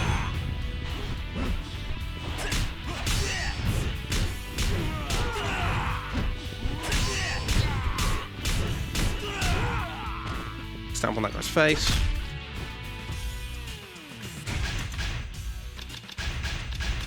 I'm just gonna grab these two. And that's time. Right. Yes, under 3 hours. GG! GG's! So yes, that was Yakuza 4 Remastered. Hopefully you guys enjoyed. Shoutouts to the Yakuza speedrunning community. Shoutouts to the guys that really put the work in for Yakuza 4. People like Froob, Tompa with like many A's because there's another Tompa here. Tapioca.